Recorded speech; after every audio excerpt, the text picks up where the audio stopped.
علشان لو ديفيد رجع في أي وقت. المحققين هم قاعدين عمالين يفكروا ممكن يكون ديفيد فين، يفكروا إن إزاي هو بيتحرك سايب عربيته موجودة في الجراج بتاع الأوتيل. هنا جت تقول محتاج إن أكيد ديفيد مأجر عربية تانية، وده كاتب السيارات. وبالفعل لقوا إن ديفيد مأجر بين الضبط أو طول وسط الولاية. الموظف الأكبر لديفيد جدا، كل شوية ياخد ورقة سجاير ويبدأ، وبعد كده بلغ ورقة حط فيها رقم تليفون، رقم كمان جاب الحكاية كيس اتضح إن الرقم ده كان بيتكلم كيسي آخر. يعني كده ديفيد اللي عنده 47 سنة هو اللي كان بيتكلم كيسي على أساس هو قرار يعمل أول الفيزا بتاعته ويشوف يستخدمها فين بالظبط، وياخد إنت حاجة عملها كذا مستر وحدة تخزين كبيرة، حاجة كده شبه نقدر نقول عندنا المحل، ويقدر تقول زي دي ناس أي حاجة هو عايزها.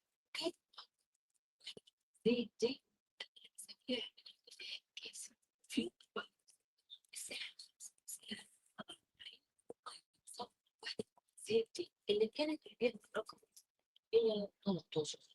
كانوا في الوقت ده معايا سلاح ومعايا أول ما تغذية وفتح الباب لقوا عربية دوج، كانت العربية المحرك بتاعها واقف، يعني ما كانتش شغالة. وقبل ما يدخلوا على طول لوحدة التغذية ديت سمعوا صوت كبير. طب يرجعوا بسرعة عشان مش عارفين بالظبط ايه اللي ممكن يواجههم جوه، واستعداء لفرقة التدخل السريع عشان يدخلوا هما يفتشوا المكان. وبعد ساعتين وبالتحديد الساعة 8:30 مساء وصل الفريق على المكان، وأول ما لقوا ديفيد قاعد في كرسي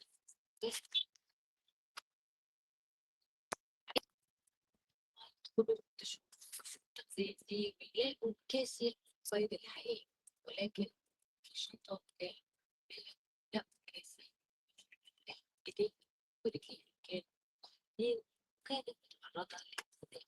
أول ما سمعتها وجيسيكا عرفوا باللي حصل، كاسي كانوا منهارين، كانوا مسؤولين لكن برضه كانوا بيتكلموا ديف. رفعوا شمع ديفيد فتشوه، هناك افتكروا حاجات كتيرة حياة كاسي جدا. كان بيمشي أصلا ربطة مسكية، مش كده وبس، ده كمان كان معايا أطفال عجيبين كانوا بيحصلوا كتير جدا. طلع يبحثوا في الماضي بتاع ديفيد ولقوا إن هو كان في الوضع ده من سنة 2000. من سنة 2000 كان بيدخل عن سنة زي اسم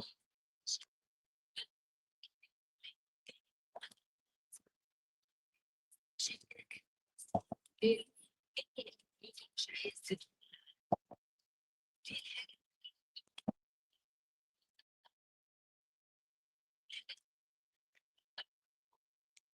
اللي استعمل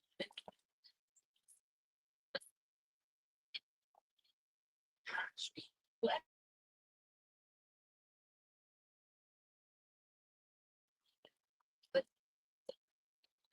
وده إيه بطريقة هي بتكسر معايا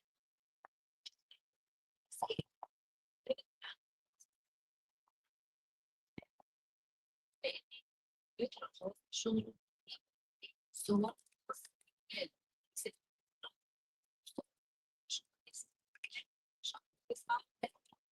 كمان اكتشفوا ان مش كاسي الوحيده اللي بتضحك طريقه، في ناس بنت بتضحك بنفس بيبقى عين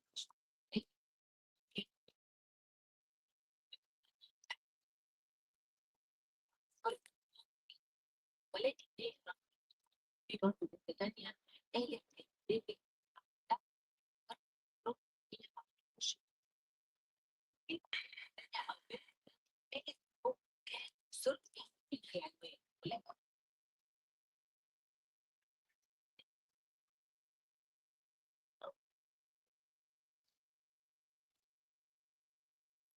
كان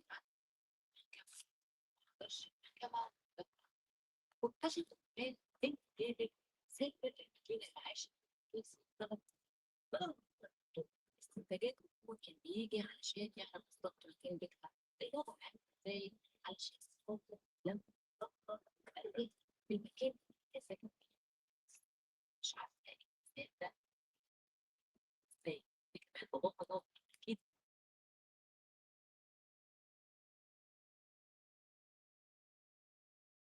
غضب وقبل شهر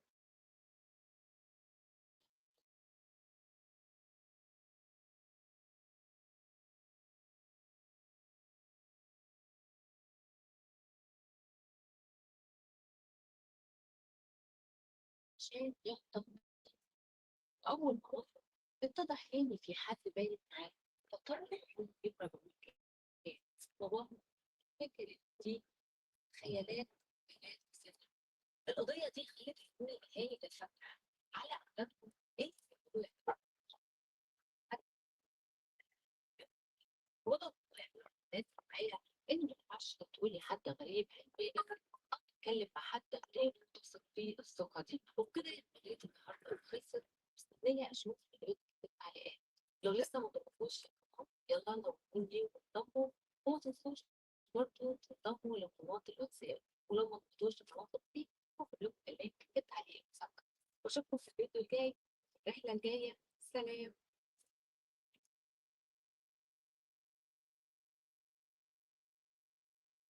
Right here is fine. If you just pull, yeah, and then I'll deal with all this. Give me a sec. All right, thank you. Hey, can y'all check my audio? Someone to say it's good.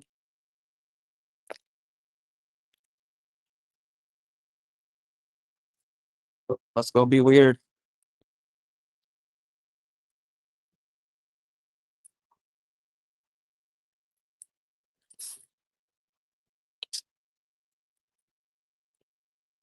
If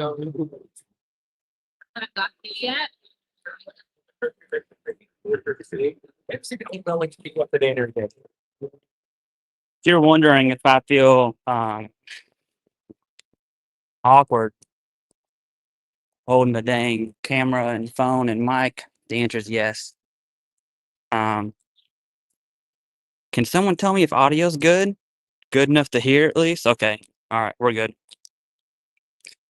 I got my sweet tea. I'm trying to find this place. I don't really know where it's at. I got some frame of reference.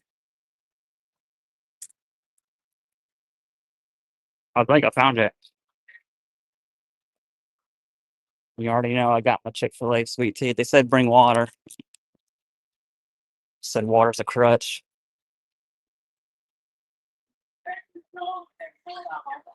I definitely found it.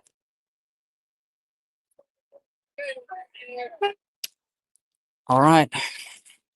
It is over there. So let me get over there.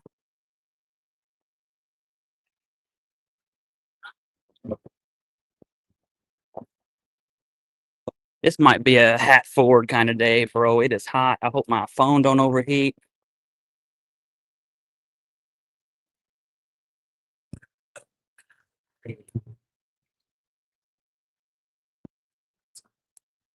Now I gotta go across the street here.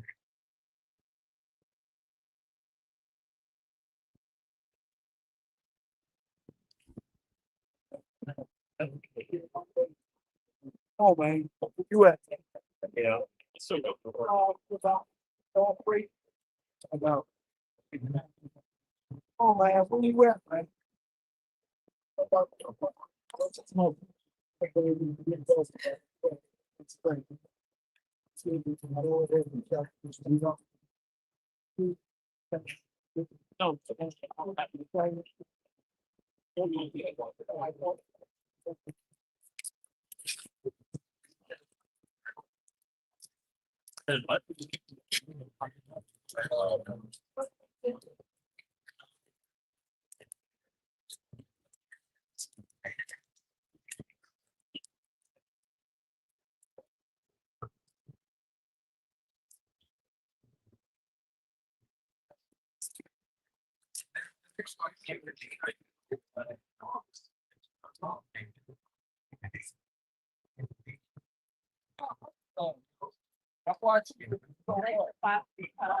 Guys, I got easy checkout, no waiting in line.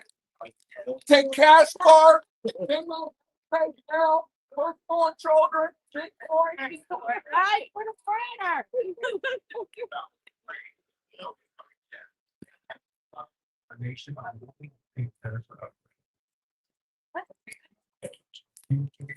Like the main guy, like our freaking guy was. And then they jump of the invincible. They did. This is gonna be good. There's a lot of people here. I'll show you. Hold on. They raise their voice again, and together they help pass the back. This is not just about benefit. This is about justice, about dignity, about a nation honoring its promise to those who serve. This What's that, dude?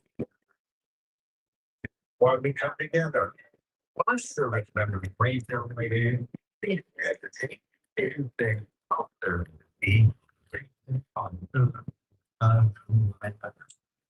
Now it's time for our leaders to fight for the American people to stand. We're still marching. We're still united. We are still the Bones Army. I feel mad weird, by the way. Every generation is treated with the respect and care they earned in uniform. Let's go get a front spot so you can see. To unite. Unite for veterans. Unite for America. We are the Bonus Army of 2025.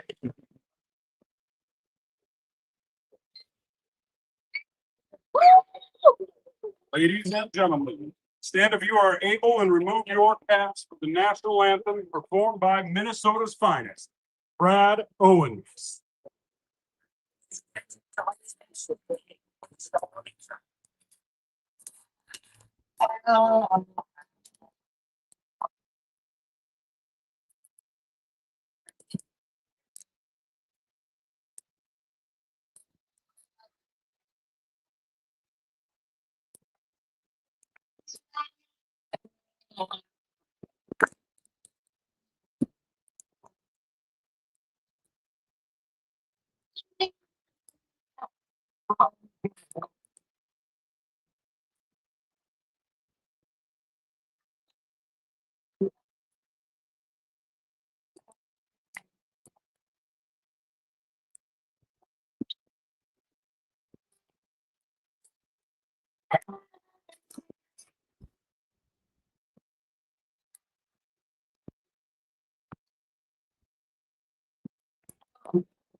Oh, we in here. What's Washington, D.C. doing? What's our veterans community doing? Are we fired up to be here at the Unite for Veterans, Unite for America rally? My name is Will Attic. I'm the Executive Director of the Union Veterans Council. I just want to say how proud I am to be here. And I'm hoping that we're going to get real fired up. There's a ton of people. You're going to hear a lot of great speakers, but I want to make sure we do one thing first. I want to recognize the special day we talk about today, which is D-Day. Usually we don't do events on sacred veteran days. It's usually something we do, but I think that today was the time to do it. We have to fight back. Yes. But I want to take a moment of silence to first recognize all of the D-Day veterans really quickly. Lastly, we've lost a lot of friends and families, not just in war, most importantly back here, and we've got to stop that. So let's take 1 second to think about all our friends who didn't win the fight when they came home. All right, we're going to get started. I want to make sure everybody takes care of themselves. First and foremost, if you need help, talk to somebody. If you're hot, talk to somebody. If you're dealing with a little bit of stress, talk to somebody. It's the best thing we can do. All right. We created a canvas for all of you to come to use your voice, be part of our democracy that we fucking fought for. Right? And I want to hear it. And this isn't the end. This is just the start. Now I want to introduce two people who are going to keep this thing going. Ken Harbaugh and Kate Logan. They're going to be the MCs the rest of the day. Unite for Vets, how we feeling? Yes. Woo! I'm Kate Logan. I stand before you today as a proud Iraq War veteran, a proud graduate of the GI Bill, a proud patient of VA healthcare, a proud mama of four, a proud immigrant, and a proud American. Like so many of you out there, I serve with pride. I carry that pride with me today as we rally to protect the promises that this nation made to its veterans. Yes. We will not be silent. So let's make sure they hear you back here. Let's hear it. Love it. I have the honor and privilege of introducing my co-host. He is not only a Navy pilot, he is the president of Valor Media and oh my gosh. Midas Touch Productions. Midas Touch Productions. I just lost points. And ladies and gentlemen, this man just stepped off the tarmac from Ukraine. So let's hear it for Ken Harbaugh. Thank you, Kate. Thank you. What a crowd. What a day. Is it hot enough for you? Is it hot enough for you? Because we're going to make it hotter. You know your job today. Get fired up. Tell the folks in that building behind us that we are watching. We are watching and we're going to hold them accountable. Because you know what? You've heard the phrase, courage is contagious. Cowardice is also contagious, and they are afraid. They are afraid of us. They are afraid of this message. I am told that the leaders at the VA have a war room to try to counter the truths that we're going to be telling today. That's what fear looks like. You know what? Before we get into it, I need you to do something for me. Everybody get out their phones. Everybody get out their phones. We're going to try to crash the network. Come on, get out your phones. I got a master sergeant in the Marine Corps who's going to tell this formation what to do. Top. All right, everybody. You heard the lieutenant. Get your phones out and take a damn selfie. You heard the lieutenant. You're taking the selfie this way. I'm going to take the selfie this way, and we're going to crash the net. All right? You ready? On three. 1, 2, 3. Oh, we got to do it again. Somebody had their eyes closed. All right. 1, 2, 3. Awesome. Any Air Force in the house? We got a few. Any Navy? Army? Yes. You know I got to do it. Marine Corps? The crayons are in the snack tent if you get hungry. Look, this is not partisan. This is not partisan.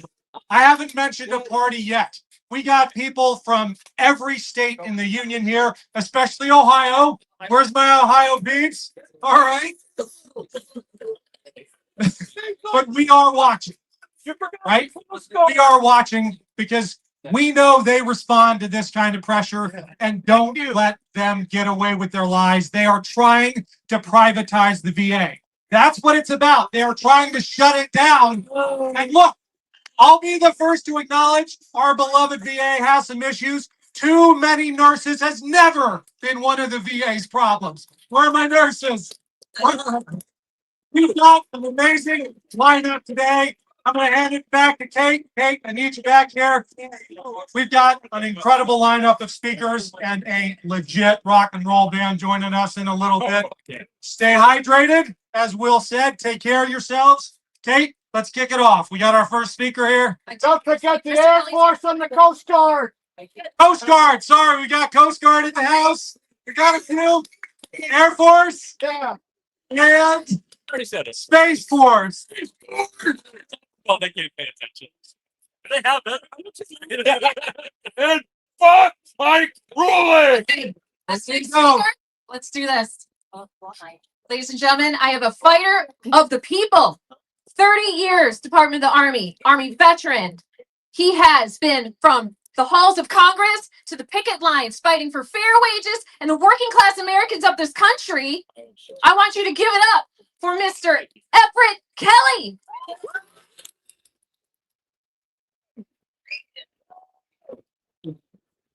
Bro, it is hot, dude. Good afternoon. How's my family? My name is Everett Kelly. I'm a proud Army veteran. And I have the pleasure serve as the national president of the American Federation of Government Employees, AFGE. First and foremost, I want to thank the Union Veteran Council for inviting me to speak and for putting on this necessary undue event. Now, I want to welcome all of you who came here today from out of town. Your commitment is inspiring, and I want to thank you for being here. Today, we're here to unite on behalf of all veterans and to bring awareness and attention to this unprecedented, unlawful, and un-American attack on veterans' job benefits, health care, and union rights. What do you say? First, I want to have just a little fun with my fellow veterans. I want to do a little roll call to see who we have here today. Do we have any Marines here today? Let me hear you say who. All right. What about the Air Force? Air Power?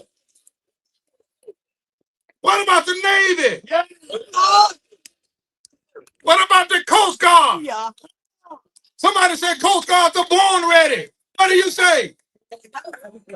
All right. What about in the airspace in the house? Always above. That's what they say. Now, y'all know I say the best for last. What about my Army brothers and sisters? Well, it doesn't matter what branch you serve in, right? We've all made a huge sacrifice for our country. And all of you are my family. Now, though we all come from different backgrounds and different races, have different religious beliefs and political views, we all have similar stories as veterans. My story starts in Goodwater, Alabama, where at 18 years old, I joined the United States Army and went on to serve in the Army Reserve for another 8 years after my 3-year tour. Like many of you, after I finished my military services, I wanted to continue to serve my country, so I became a federal employee, working at Anderson Army Depot with our fellow veterans where we continued supporting the mission. You see, just because the job changed doesn't mean your service is complete. Our mission has not changed. Our mission is protect and to serve, to support and defend. And that has not changed. And now, what has changed, however, is the government's promise to be there for us when we get home. That changed.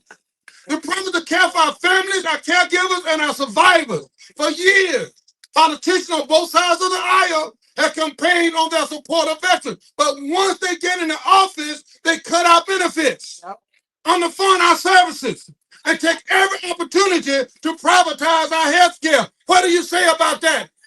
Oh. And guess what, brothers and sisters? We are tired of it. Oh. Veterans are tired of being celebrated on Veterans Day, remembered on Memorial Day, and forgotten about after Election Day. What do you say about that? Are you tired? We're tired of being thanked for our service in the public and stabbed in our back in the private. We are tired. Now, this sentiment's ring no truer than today. In January, the VA presented employees with a fork in the road, where they encouraged members to end federal services. In February, VA recklessly terminated more than 1,500 probationary employees, resulting in chaos and confusion within the department. In March, the VA announced plans to cut 83,000 jobs for no rhyme or reason whatsoever under the guise of efficiency. I say it's not efficiency, it's fraud. And AFGE has been fighting senselessly because we know what the billionaire would do, don't we? Right? And if you don't know what the billionaire's plan for American veterans is, let me share it with you. The billionaire plans for American veterans is to privatize veteran healthcare in order to make themselves wealthier. They want to make a quick buck off of the sacrifices, off of the pain and the scars of all those of us who have served this country. They want to take away our VA medical centers, claiming that private health care is better. Study after study show that veterans prefer to get their care to be VA because it was created for us. Now, the VA is a place, my brothers and sisters, to go to for camaraderie and for exchanging of stories where we are treated with respect and honor because nearly 30% of the employees are veterans too. And they understand who we are. They understand the sacrifices that we've made. They understand the specialties that's needed. They understand a person that has PTSD. They know it's not a sham. They know it's for real. The VA is a place of veterans by veterans and for veterans. However, these mass reorganization plans that stand before us today is a targeted attack on veteran jobs, on health care, on benefits and union rights. The moral plans aren't just figments of our imagination. They are here. We've already seen thousands of employees being fired. But brothers and sisters, let me tell you this. I got to leave you.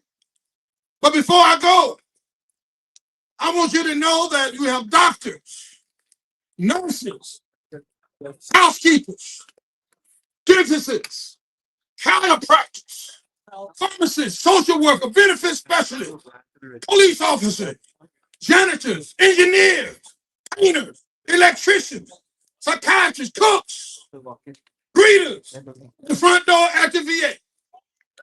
And every single one of them is essential to the mission. Every single one of them. And I come by to tell you today that AFGE has filed more lawsuits than a little bit, and we're not going to give up. All I need to know today, is will you stand with us? I want to know today, will my family fight with us? Are we family? Are we family? Will the family fight together? Will the family win together? I know it looks dark right now, but let me tell you, we've been made endure for a night, but joy comes in the morning. I want to let you know that joy is coming. Say, joy is coming. Joy is coming. Change is coming. Put on, move on. Let's do it. Thank you. Thank you. Thank you. I love you. I love you.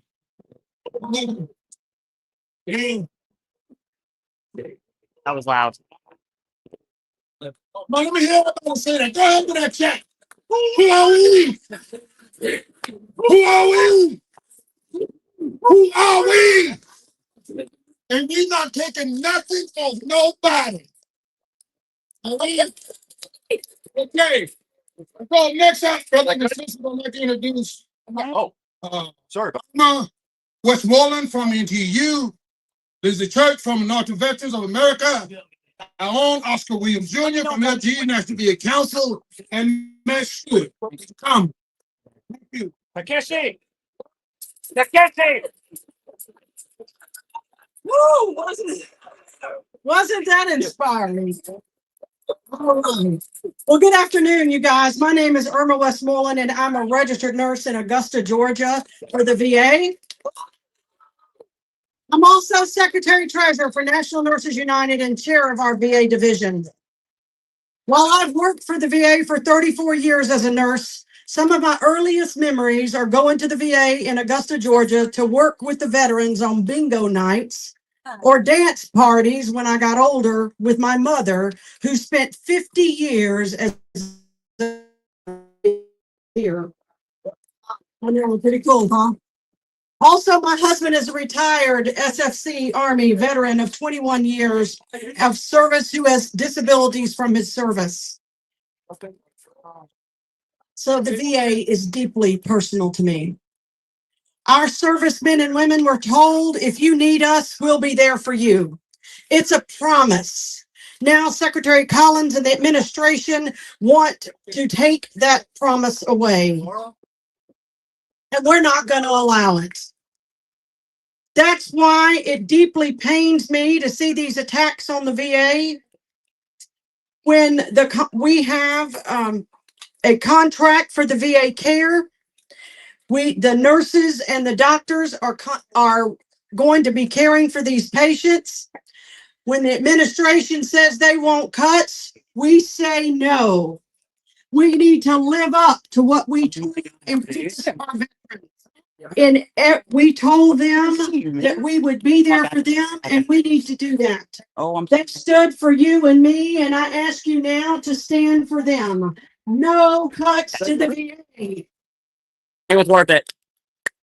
Maybe some of you know someone or love someone ill from burn pit smoke, or from Agent Orange, or lost a limb from an IED exposure, or died, or suffered from PTSD, military sexual trauma, or other chronic illnesses. We know the VA is the best place to get care for these ailments and more. The VA is the only healthcare system centered around the special needs of service members. 30% of our employees are veterans themselves. Sorry.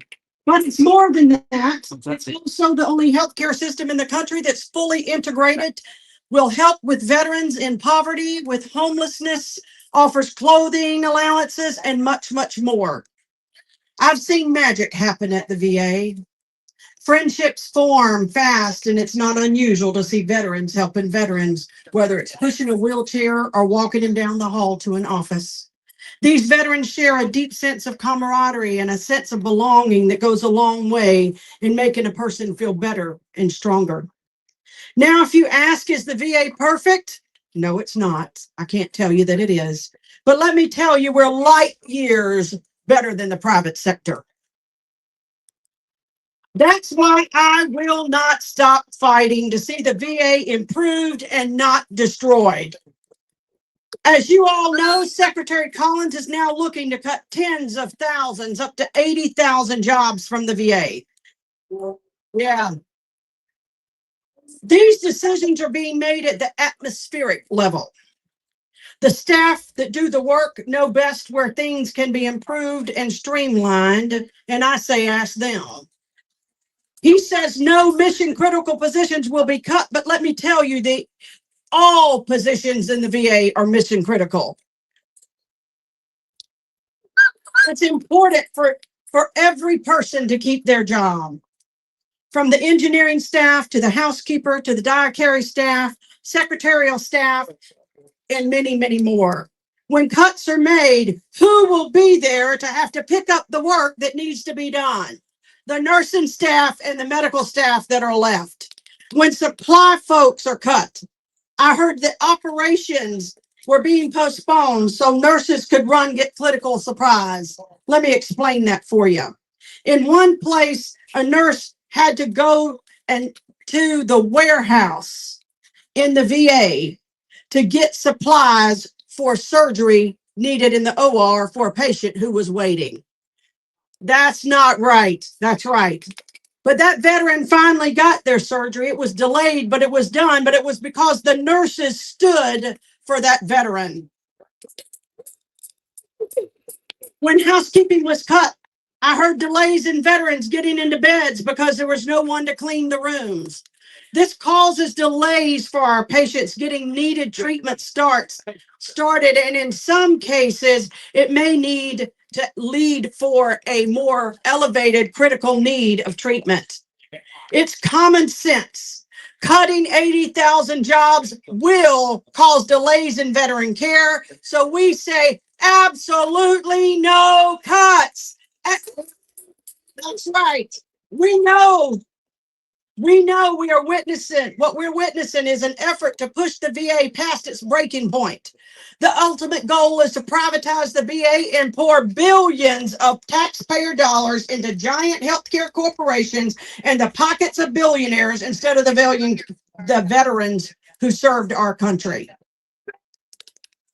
Don't sell us out, because what they do, they know the VA and the federal government is going to pay them on time, every time. That's why they want our care. But they don't know our care. They don't know how to provide our care. They don't know that the VA does it better than anybody. The nurses and the doctors are specifically trained to do it. We've been training for years, since the VA was incepted. And while right now we're not going to go away.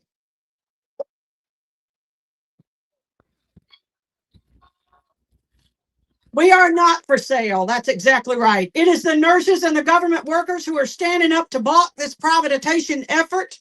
It is because of our unwillingness to back down that nurses and other unions are feeling the retribution that came down on March 27th with an executive order designed to strip us of our union rights. It is union busting and intimidation, plain and simple. But we're fighting back. National Nurses United, along with other federal workers, labor unions, and other veterans groups, we sued the administration over this outreach of executive I power. want to show you how many people. This is not about us, it's about our patients. We must have collective bargaining protections that allow us to advocate for our veterans and to speak up about issues in our facilities that cause us concerns for our patient safety. One example is that we've had shortages of IV normal saline to mix medications. How stupid is that?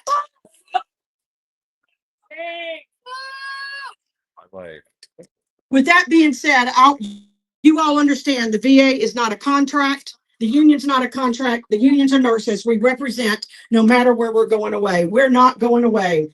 The union says, and I say, no cuts, keep the VA strong so that we can care for every veteran.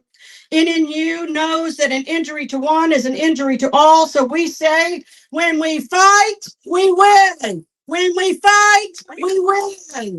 And we will prevail. The VA will stand strong for our veterans. Thank you.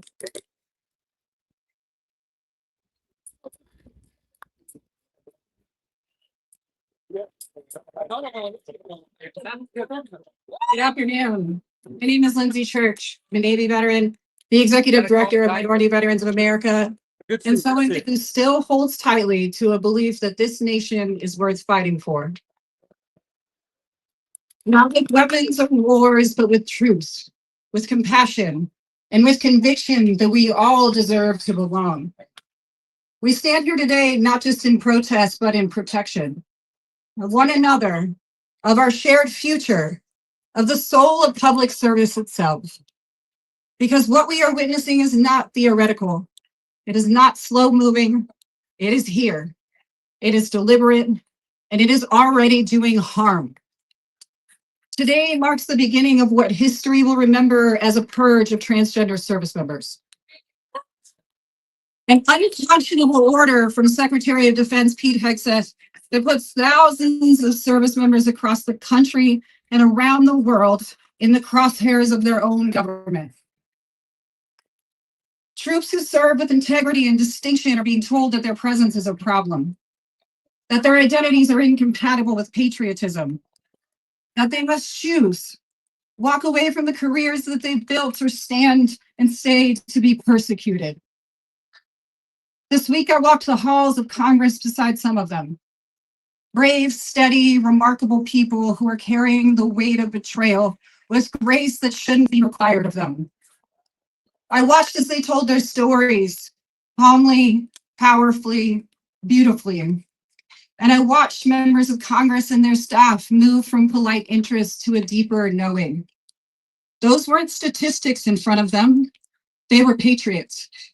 And no matter what some want to believe, they belong. Yeah. And Secretary Nexus is not the only one making these decisions. At the Department of Veterans Affairs, Secretary Doug Collins has announced his goal to eliminate 83,000 jobs. Jobs filled by the very people who care for us when the wars are over. People who process disability claims, answer crisis lines, help veterans find housing, and walk alongside us through recovery. Many of them veterans themselves, many of them survivors of the very systems now being dismantled. This isn't reform, it's abandonment. And it's not isolated to VA. Today, the job cuts are there, but they are already spreading. The workforces at Social Security, FEMA, education, those pillars of community stability are already being slashed. Public servants across the country are being demoralized, discarded, and erased. Many of them, not because they failed in their duties, but because they dared to serve the people that those in power find inconvenient. This is not about cost saving. This is about consolidation of power, of control, of the very definition of who gets to be counted as an American. This week, the Navy quietly announced that it will rename the USS Harvey Milk. A name meant to honor courage, authenticity, and sacrifice, stripped from our national memory without ceremony, without justification, and without shame. The Harvey Milk story is not one they can erase. And neither are the stories of Harriet Tubman, or Medgar Evers, or Ruth Bader Ginsburg, or John Lewis, all namesakes of Navy ships. These aren't just names. They're the scaffolding of American progress. They remind us who we've been, and they point to us towards who we could become. When we erase them, we do not become stronger, we become smaller. And while these symbolic erasures continue, the real world harm accelerates. Just weeks ago, the VA rescinded protections that ensured that transgender and non-binary veterans like me could access medically necessary care. Care that is affirming, care that is evidence-based, and care that saves lives. This isn't about budget. It's not about medicine. It's about cruelty, cloaked in bureaucracy. And while the spotlight is aimed at transgender people, benefits for others, women, people of color, disabled veterans, are being quietly dismantled in the shadows. Let me be clear. We are the canary in the coal mine. What they do to us in the headlines, they will do to you in silence. I've stood besides veterans as we slept on the steps of the Capitol to pass the PACT Act, because our sick and dying friends deserved better. I've traveled to Ukraine with fellow veterans to stand with our allies in their fight for freedom. I've spent my life in the military and far beyond it, answering the call to serve. Because to me, service isn't defined by the uniform. It is defined by what we choose to protect, by who we choose to stand up for, and by whether we leave behind a world that is more just, more compassionate, and more free. Well, I say this to Secretaries Nexus and Collins, and to every person who believes that they can quietly erase us from this country's fabric. We are not going anywhere. We are your neighbors, your co-workers, your classmates, your family. We are veterans. We are public servants.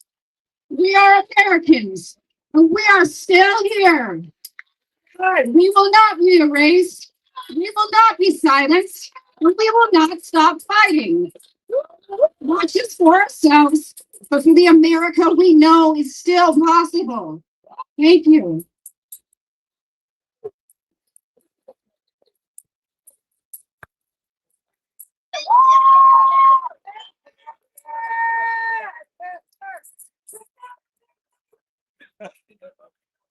Good afternoon, everyone. My name is Oscar L. Williams Jr. I'm the second executive vice president of AFGE National VA Council.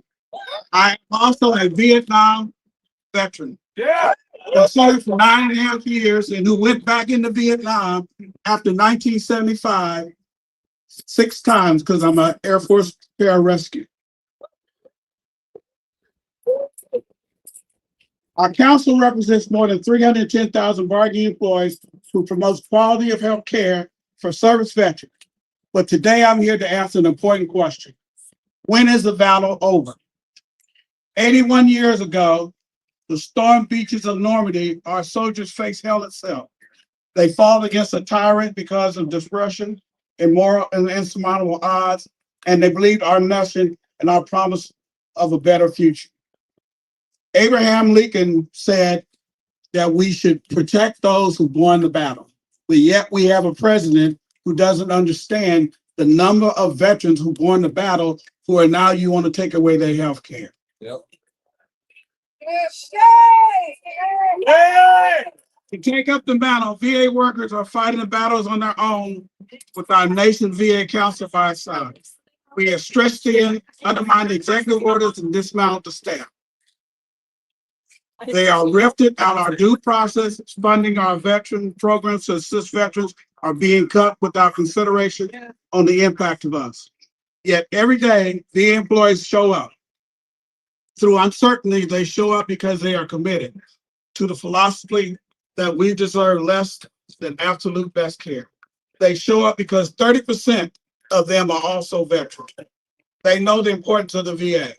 They show up because they devote themselves to serving those who serve. As I asked you earlier, when is the battle over? Well, the answer to the battle is never over. We continue to fight. We will always fight. We protect the rights of our employees to ensure their equal treatment, dignity, fairness, and respect. Now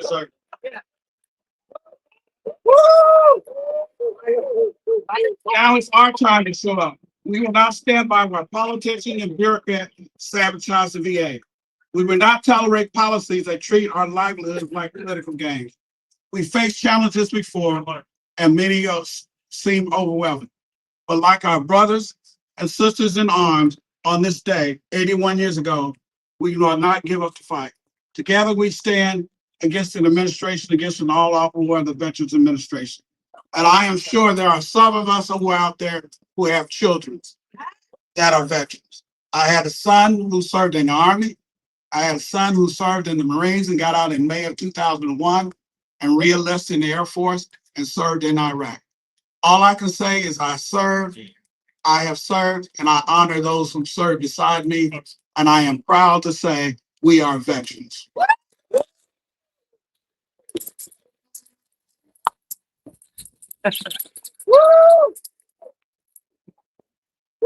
We doing? Okay. Throughout the event, there are going to be barcodes. What do we call them these days? QR codes on the jumbotrons. Take a picture. It's our call to action. We have things you can do because we need all the help we can get.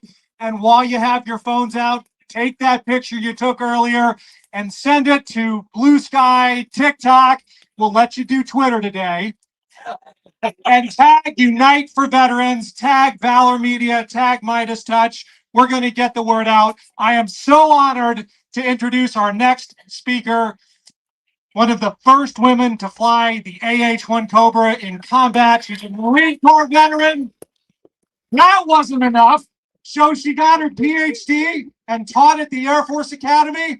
I don't know, I'm feeling a little inadequate. Introducing Kai Hunter, the CEO of IAVA, Iraq and Afghanistan Veterans of America.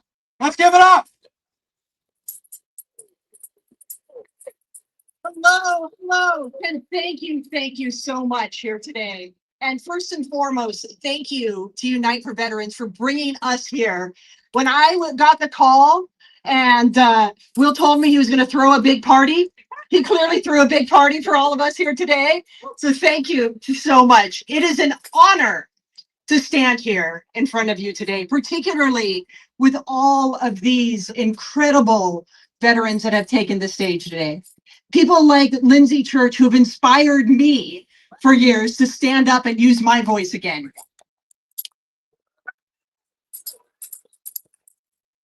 I am thrilled and honored and energized to introduce myself today in my first week in this role as the new CEO of Iraq and Afghanistan Veterans of America.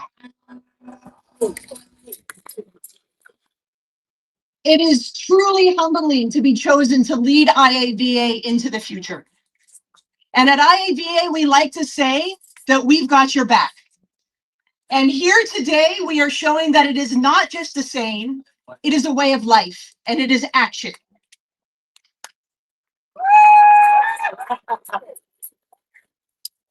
For more than 20 years, IAVA has been fighting the big fights for big wins, and we've gotten some of them. From the repeal of Don't Ask, Don't Tell, to strengthening of GI Bill benefits, to the passage of the PACT Act. And yet today, as we stand here, those big wins are under attack. And so we are sending a unified message to show that we are not going to let those wins be taken away. It is apropos that I am here that my vision for IAVA is one that our members and some of those amazing cavalry leaders that we have out there with you today in the crowd aren't just being reactive to the moment, but are help shaping the future that we want to see for this country together.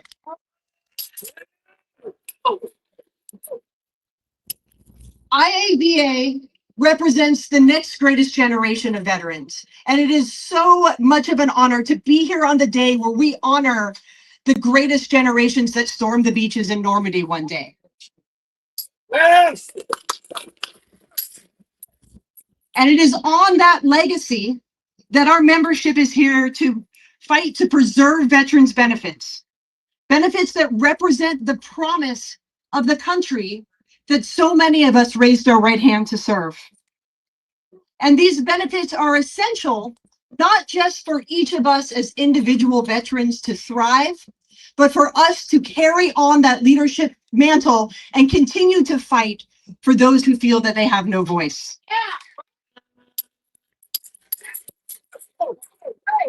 Every one of us in the post 9/11 generation chose to serve, and many at a time when America was embroiled in two of its longest wars.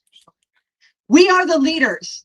Everyone that is out here in front of me today are the leaders that this moment needs. In uniform, we united for a common goal. We united to raise to the challenges in front of us, whether it was fixing a vehicle, flying night ops off of a carrier, driving convoys through the desert, or being pinned down in a firefight. We came together from different backgrounds, from across this country, from different races and creeds, from different religious and political beliefs, in order to step up for what this country asked us to do. Better together. And today we're showing that we are doing that again, because this is not a day of our team versus your team. This is a day to show that we are united.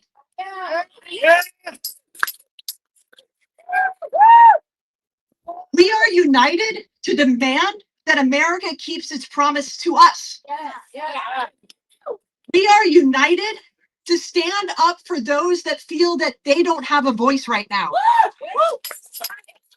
We are united to support our sisters and brothers that are still wearing the uniform and cannot advocate for themselves at this moment. We are united to support our Afghan and Iraqi allies that are currently under threats by the bans that are coming out of this administration. And this is the sign of unity that shows that we are the leaders America needs today.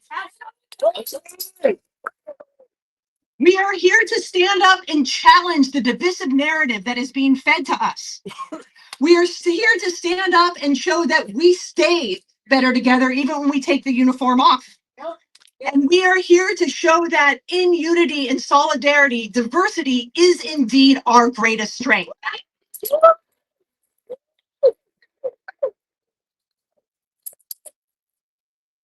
And today, we not only fight for ourselves, but for our family members, those military and veterans' families and children whose programs and rights are also under attack, who are being attacked by their employment, who are being attacked for their benefits, because we are the service generation. And we know that that service doesn't stop the day that we take the uniform off. That's right. It continues.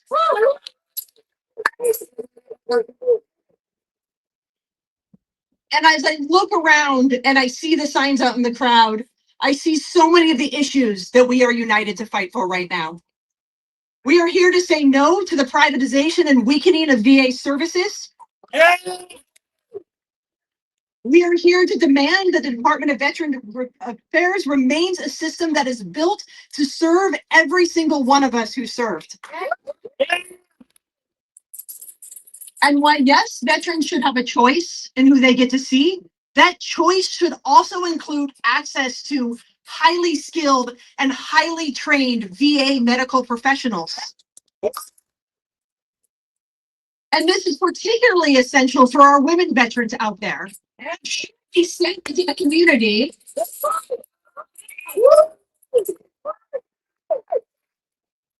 Where they have to prove time and time again that they are veterans. Yep. Yeah.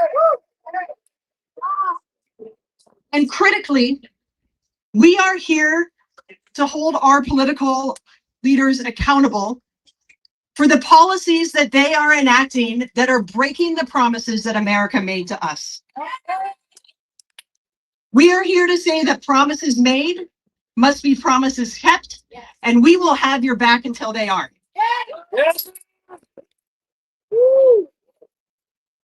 And these issues that we have heard so much about already today, despite what the media is trying to tell us, are not partisan issues, they are American issues.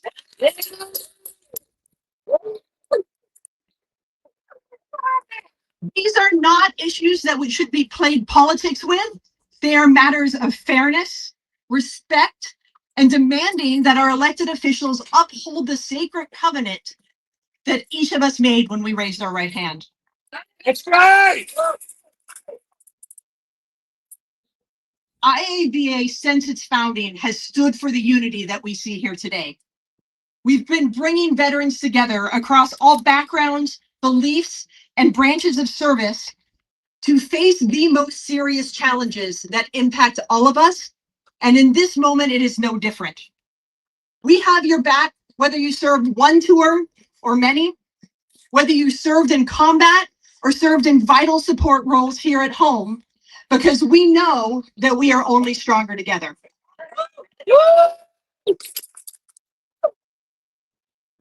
IAVA will continue to have your back no matter your race or religion, no matter your gender identity or sexual orientation, no matter what state you came from or what your reason was for joining. Because once we put on that uniform, we begin our unity, and we refuse to let them tear us apart. And while I stand here today representing the post 9/11 generation, we are so humbled to honor the legacy of those selfless service of the generations that came before us. From our World War I veterans to the World War II heroes that we are honoring today, to Korea and Vietnam, and every service member who defended our nation during the Cold War, their courage and sacrifice is the foundation that I am standing on today.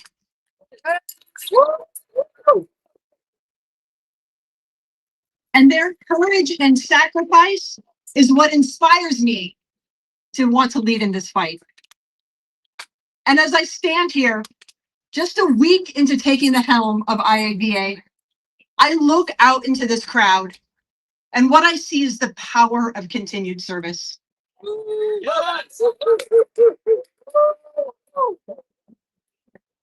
None of you had to be here, and yet on this sweltering hot day here in DC, you know that you are once again putting your body where your ideals are and standing up to protect the most vulnerable.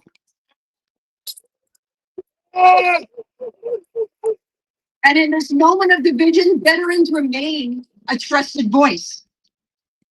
And this is a sign that we have the ability to restore trust and renew faith of the American people in our institutions and democracy, because we still believe they are worth fighting for.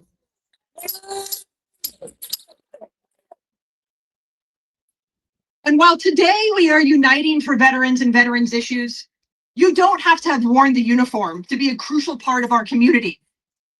I see you out there, military spouses, who are the bedrock of our ability to serve. I see you out there, military children who have served in so many other ways. I see you, parents, siblings, and providers. And if you stand with us, I will make this promise today that we will continue to stand with you. Thank you so much.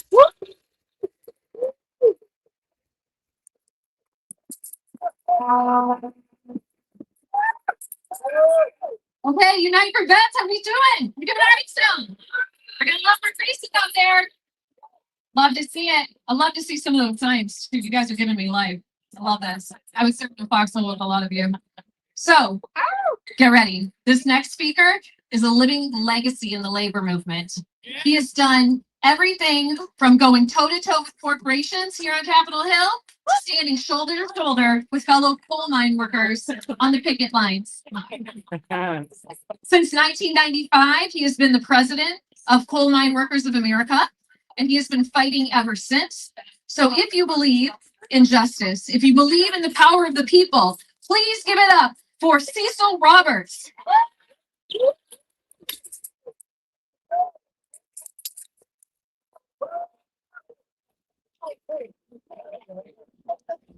Thank you very much for that wonderful introduction. Let's get the staff to put this together. You're gonna hear one of the best bands in America here shortly.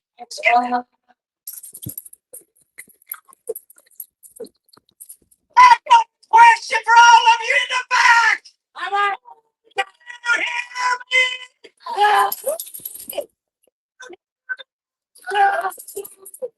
I've got a question.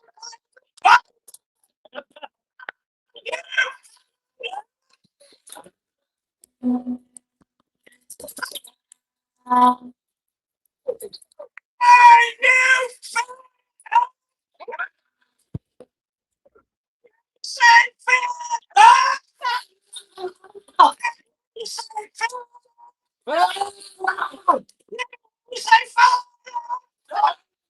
let me hear you say we ain't taking this anymore.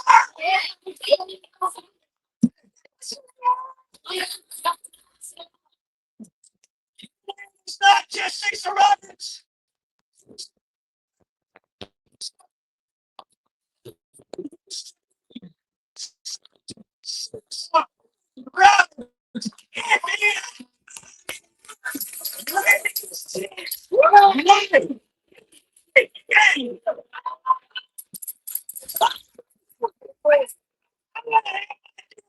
Will, come up here for a second.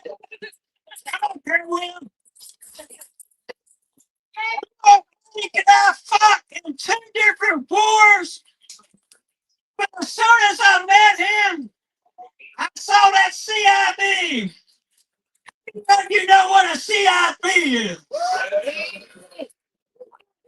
On the side of my hat, he's got one he wears. 2 different wars, 30 years difference. We are all brothers and sisters when it comes to veterans.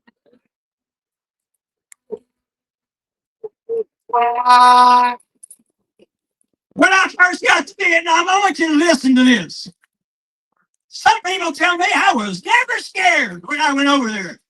You're looking at a guy who was scared to them. I tell the truth. It's the truth. I was scared when I first got here. It appeared to nobody like me. These people with 15 months, 10 months, 8 months, couple of days, they looked at us new guys. It's like, that guy's going to get me killed. And when they heard my accent, oh, no, another hillbilly from West Virginia. That's what they thought. They looked at me, these veterans, and they said, how you going to act? I didn't understand the question. How you going to act? I want you to remember that because I'm going to ask you, how are we going to act moving forward from this place? And then, quick bullets are going right by your nose. Ain't information don't mean nothing, man. I'm thinking, bullshit, that's something to me.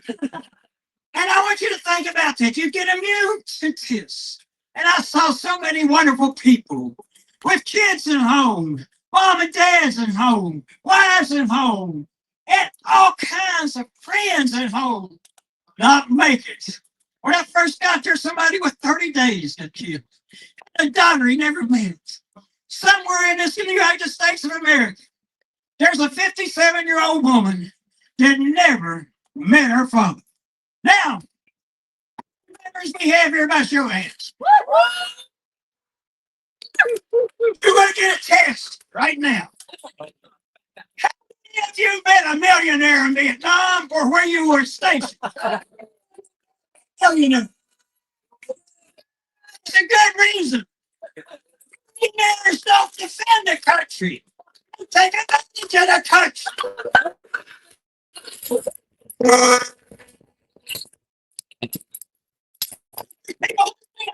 It's not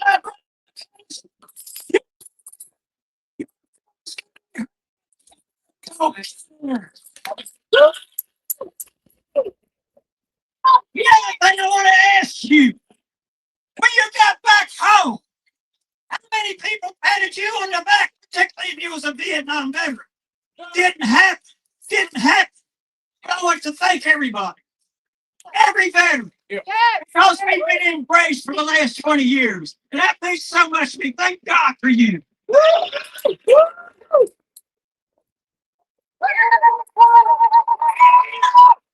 It isn't enough to come here and rally.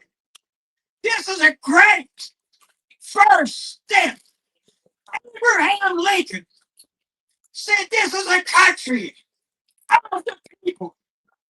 Not the people. It has turned into a country for the rich people who don't care about the rest of us. I'll tell you what we should be planning on doing. We should demand that every person who worked for the federal government and lost their union rights be restored right now.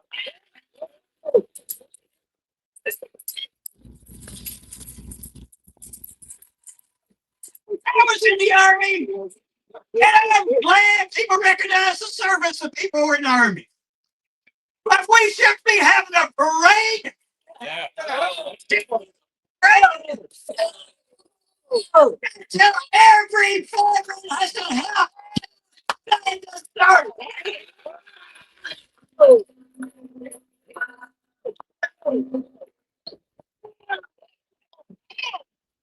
And we shouldn't be having a tax plan that says to the rich, you don't need money. Right. There's enough tax for you. So, every American who has a job, doesn't have a job, has a job. Until every homeless person has a home.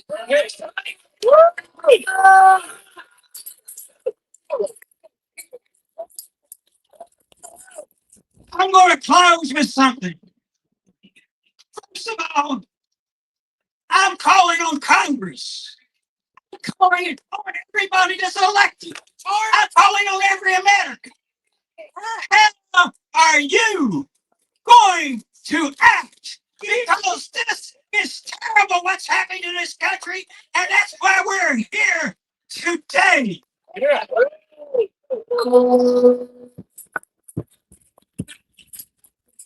You do know this is my last quote, okay? Dr. King was assassinated 1 month before I left Vietnam. And I watched these African American soldiers so desperate, so frustrated, so hurt, got their rifles, got their M60s, and went out in those rice paddies and defended the United States when the United States didn't defend him. That's wrong.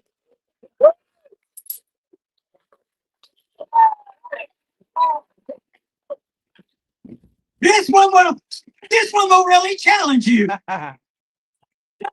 King, in the middle of the civil rights movement, said this that those who were being beaten and arrested and bitten by dogs. He said, listen to this.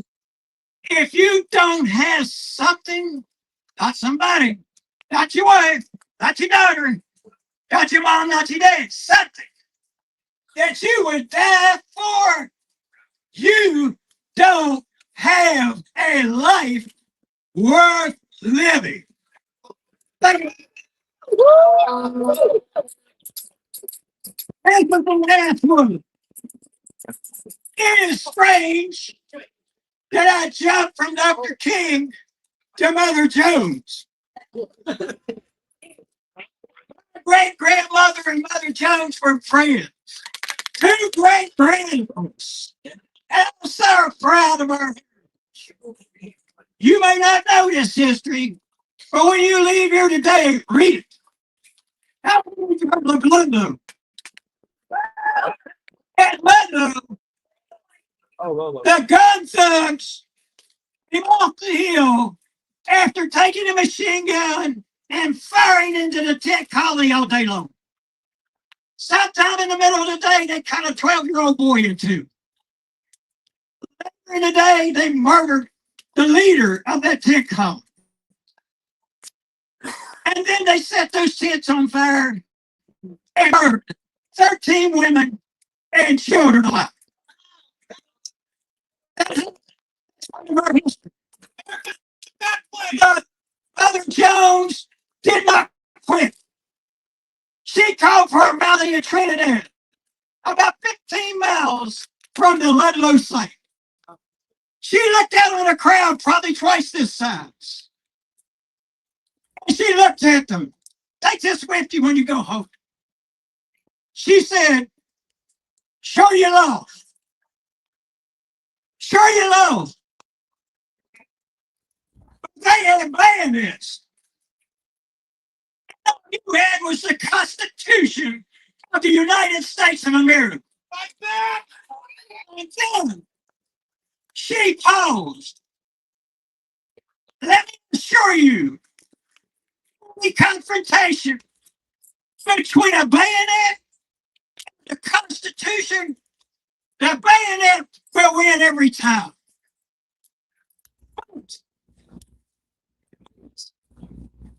You must fight. You must fight and win. You must fight and lose. But you must fight. What must you do? You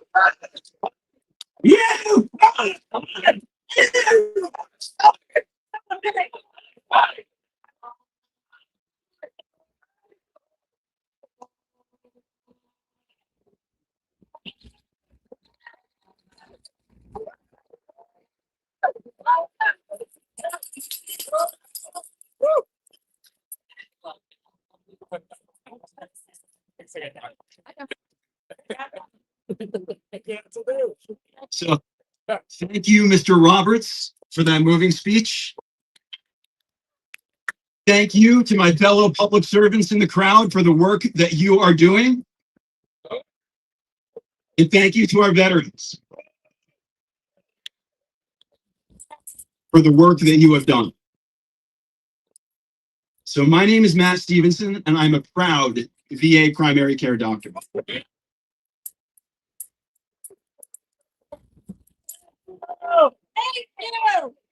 Now, let me be clear. I'm not speaking today as VA staff. I'm speaking as a private citizen and as a physician.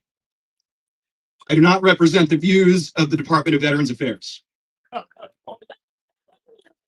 Instead, I represent a grassroots group of hundreds of VA doctors from every specialty and every corner of the country who have come together around a shared vision.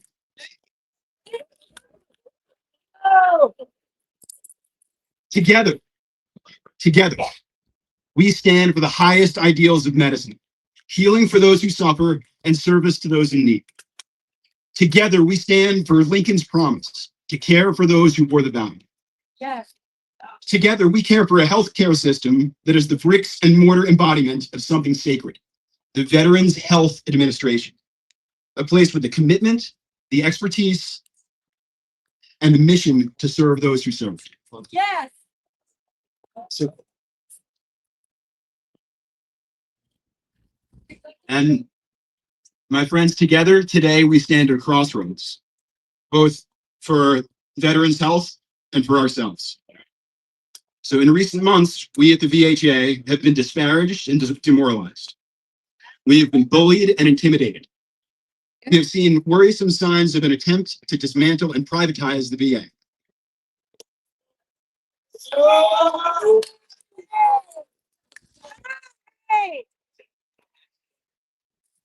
In the face of these unprecedented stressors, many of us, I admit, are afraid.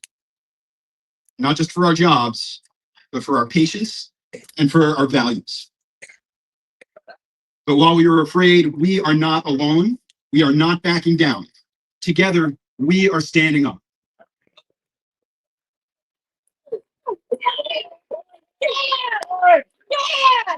Today, we Doctors for Veterans Health stand for our veterans just as we stand alongside them right here on the mall. We stand for the oaths of our calling. We stand for a healthcare system which, despite what you may have heard, delivers higher quality at lower cost than any other system in the country.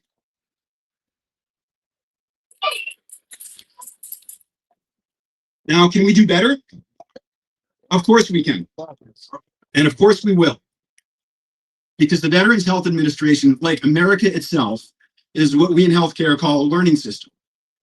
So accountable to Congress and taxpayers, as well as to patients and family. So we VA doctors are curious, we are open to being proven wrong, and we are committed to doing all in our power to do right by the veterans and families we serve.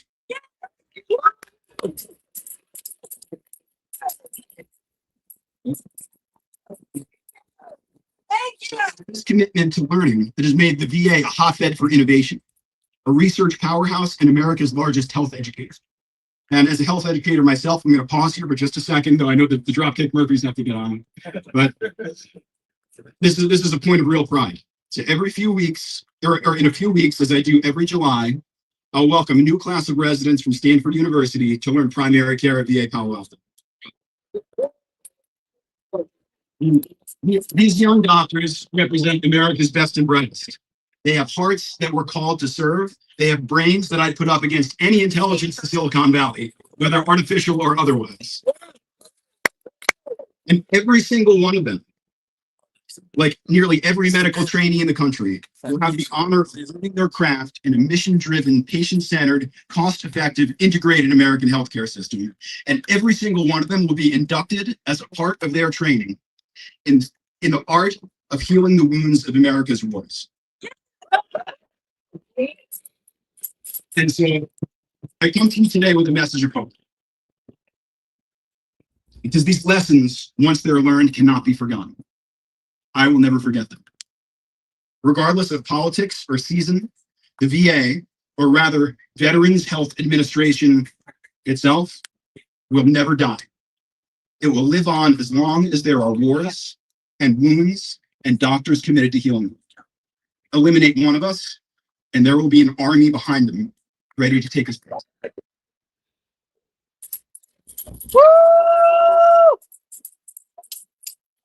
And so while we are disturbed by the events of recent months, we do not despair. While we are dismayed by those who would dismantle this gem of American healthcare, we are not deterred. And while we are disappointed by those who would take this public treasure, built up by generations, by many hands, working long nights in dark hospitals, and sell it off in the name of choice or modernization or efficiency, for profit or political gain, or perhaps out of loyalty to some ideal of private sector competition, we are not defeated. Because if you want competition on a fair playing field, I have 3 words for you. Bring it on.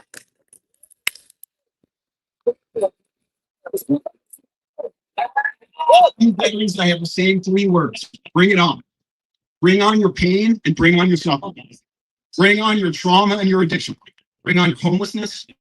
Bring on your toxic exposures. Bring on your cancer and diabetes, your amputations, your wounds of war, and your disease of the heart. We are here. We are waiting. We have been preparing our whole lives for you right now in this moment. Because we know what you know. We know what you know. The promise a nation makes to its veterans, that a promise a doctor makes to his patients, and the promise a soldier makes to the Constitution are the very same promise. Yeah. It's a promise that cannot be broken. It's the same promise that Abraham Lincoln made on this sacred ground 170 years ago, just 40 days before he was killed. With malice toward none, with charity for all, with firmness in the right as God gives us to see the right, let us strive on to finish the work we are in, to bind up the nation's wounds, to care for him who shall have borne the battle and his widow and his orphan, and to do all which may achieve and cherish a just and lasting peace among ourselves and with all nations.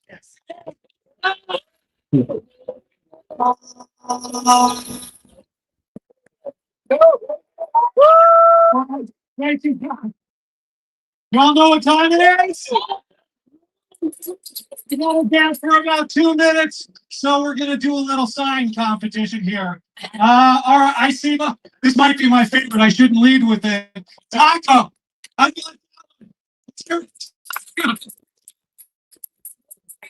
sure the vets in the crowd will know what this one means. Foxtrot Delta Tango.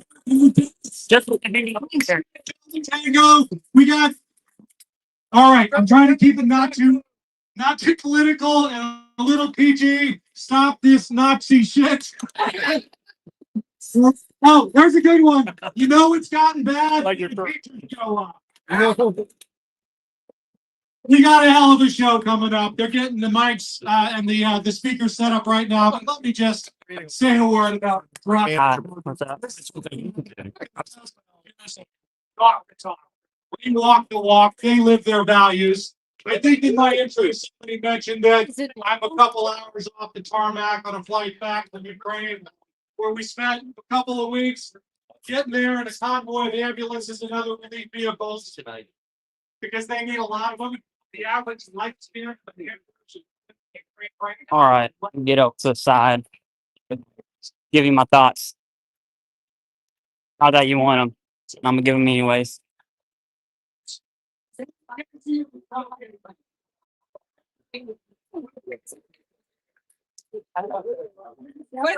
I say you were off for a podcast? Oh, I said it if y'all had. Go somewhere a little more private, I guess. Keep your ears open, keep your eyes down. I'm sure that will come out soon. I will share with you my starting back. We obviously had that. You can see both. We have much military. That's how much military in that conflict. Okay. Overall thoughts. Speakers were okay. I'm not a big, rowdy, loud person, but I was at the very front, so I guess I can't complain about that. I don't know how to say this in a nice way. I think some of the speakers detracted from the message. I like the VHA representative, the doctor at the end. I would have liked to see a VBA representative. because it's veteran benefits, right? The trans thing, I just think detracts from the overall message as a whole and makes it more political than what the purpose of the event was. Now, Dropkick Murphys is playing. That's going to be loud. I'm going to go to the back. I will tell you this. There's probably about 50 people that gave me nuts and are fan of the channel. So thank you for that. Let's go to, yeah, that's loud.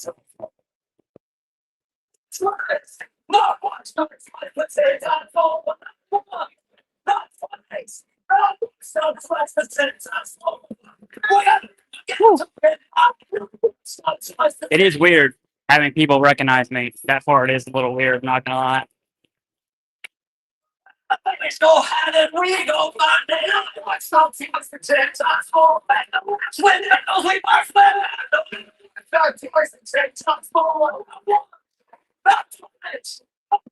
A lot of people.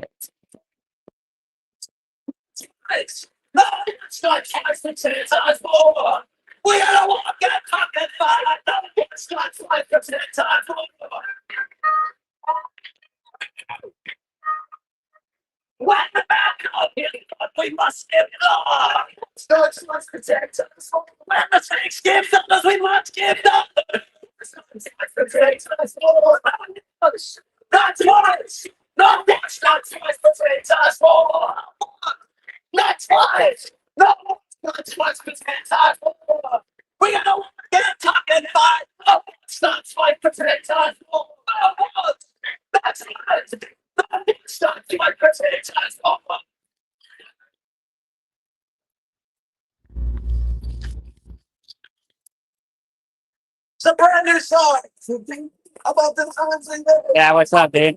How's it going? Good. How are you? All right. You want to be on camera for a second? Go ahead. Okay. Sorry. Alright. If they hate it on there. The comments are a bit wild. But,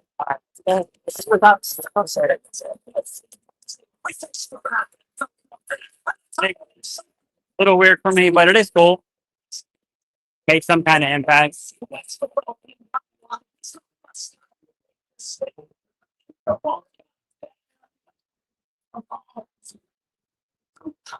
I do want to go somewhere and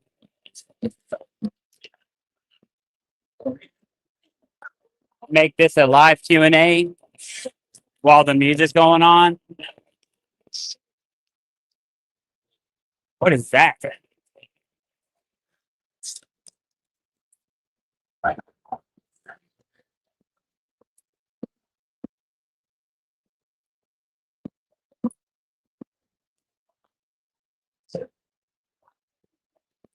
I was hoping that we were going to see like some Veterans Guardian person here so I can talk some baloney to him. Dude, this keeps getting louder. All right, here's what we're going to do. Throw some questions in the chat. I'll answer them. I'm just going to go to the opposite side because it's loud.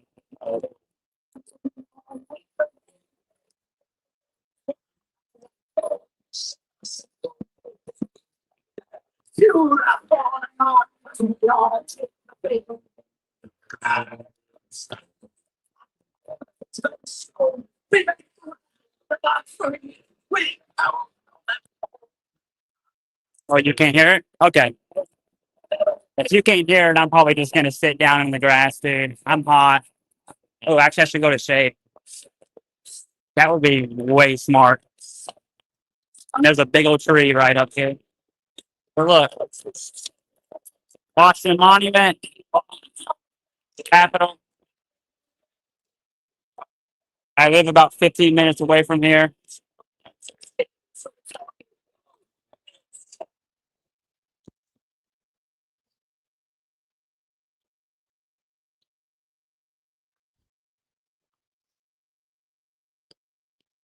And I think I've processed some more thoughts. I'm going to give it.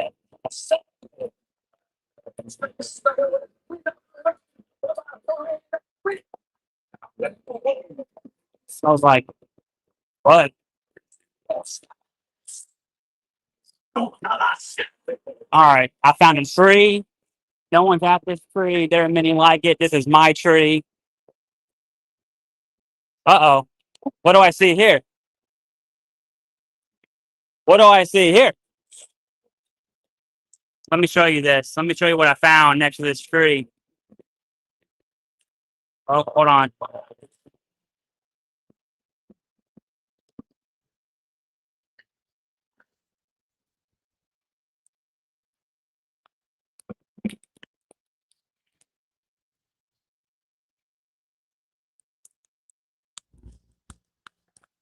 They probably suck. I know they suck because they're not me. Okay. Let me sit down, dude. I'm about to die. I'm dead. I'm glad my phone didn't overheat. Let's answer. That's my hoo-ha. You don't want to see that. Let's answer some questions. Make it a live Q&A. If you can hear the music, let me know. I'll move, but because it's loud, dude. Like, it is loud. Okay. Here we go. Let's read some questions. That's my tree.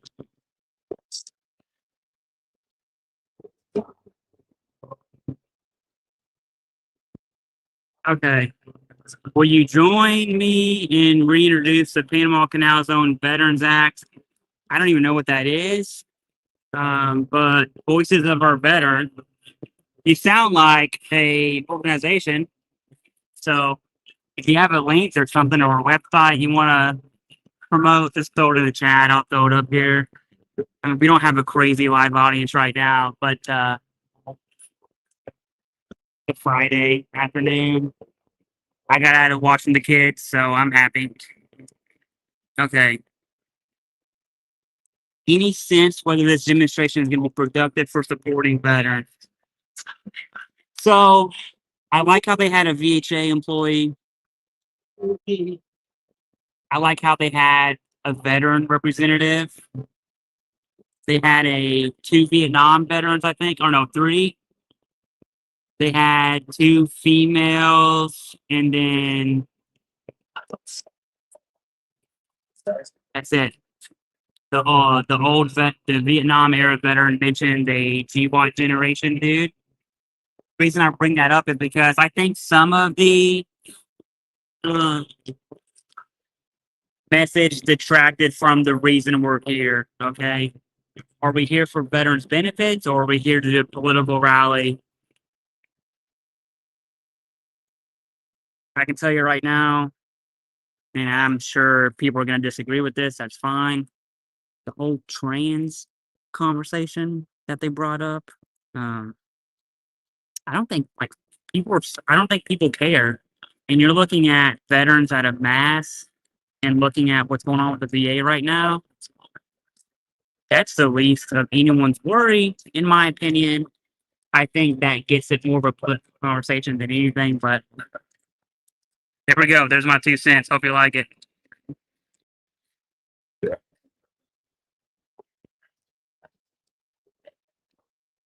What's the demonstration for? Unite for Veterans, looking at veteran benefits and really cuts to the VA and what that's going to do. I think they needed more VA representation. Personally, the nurse. I forgot the registered nurse. The nurse was solid. The VHA physician, really young, but he was good. I think compared to all the others, he was good in my book. Now that's just my 2 thoughts there. You need 3. You need 3 what, Greg? There was some cringe, yes. Absolutely. And some of them were loud. I get it. They're trying to rally up, but it was loud, dude. Sweetcorn says, Claire, you're sounding real Kentucky today. I don't know if it's because you're in the grass under a tree, but I hear it. It's probably because I'm tired, dude. I tell you what. First, I have some TBI residual issues. Oh, 3 cents. Inflation. I have some TBI issues, and so that Uber ride over here, dude, I was borderline getting nauseous and wanting to vomit. Um, and then I had to listen to Arabic the whole way here. Not my cup of tea, dude. Especially with I'm not. I'll leave that alone. Um, yeah, that sucked. A lot of people did stop me though. Okay, here's the question: if someone's approved for IU, would you have them consider applying for SSDI also? This is a way to curb their appetite to pick up jobs to supplement their income, in my opinion. Let me tell you something about IU. All right, I'm gonna take my glasses off because I want you to understand what I'm saying. If you're IU and you want to do odd jobs, you shouldn't be IU. Straight up. Okay. That includes volunteering. I say that because Jason and myself interviewed someone who was volunteering on TDIU, and he's in prison. He went to prison. Okay. So if you can work, IU is not for you, and that's a hill that I'll die on. I know people will say different. It doesn't matter what other people say. I'm telling you right now, if you can work, that's not something you want to mess with at all. Share your graphic tee. Oh yeah. It says tinnitus, bunch of E's, and then got some sound waves there. It's in the pinned comment of, I'm pretty sure, almost every video I have, at least the new ones. So it's an Amazon shirt, I mean, you buy it from Amazon. Amazon gives me like $2. It's not really a business thing, but I do like it. I got a lot of compliments on my shirt today. And if you're watching this, the people who stopped me and said hi, it is a little weird for me, to be honest with you, but it is awesome. Okay. I love it. It's pretty cool. And then I saw someone I went to Syria with. We're pretty close in Syria. I saw him. I gave him a huge hug, dude. That was a good intimate dude hug, but it was a good time. Today was good. No, stop. Stop. Ooh, it is better if I do it like this. I'm gonna switch my angle. I hope no one cares. Hold on. I don't really use streaming on my phone from StreamYard, so just give me a second here. Woo, dude.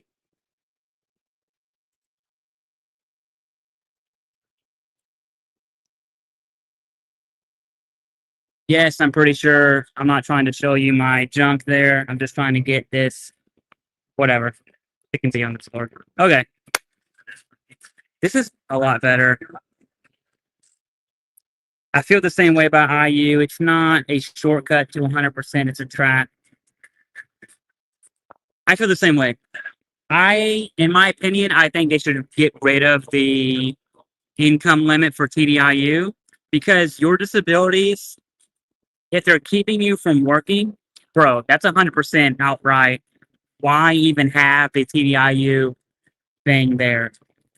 The income limit. It's outdated in my opinion. I did not mean to share that with you. That was whenever I was trying to get my phone right. Okay. I don't have any problem with the VA. I get what I need from them, but I see a lot of doctors outside the VA because I'm military retired. Yeah.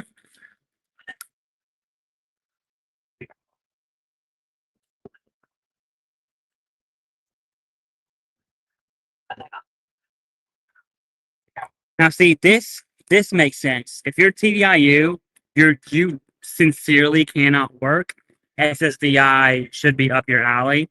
If you're TDIU and you're looking at like, ooh, can I make $14,600 this year so I don't get in trouble? It's the wrong answer. I would rather you not work, to be honest with you. You do not, that's not something to play with. I'm wondering if anyone will find me up here.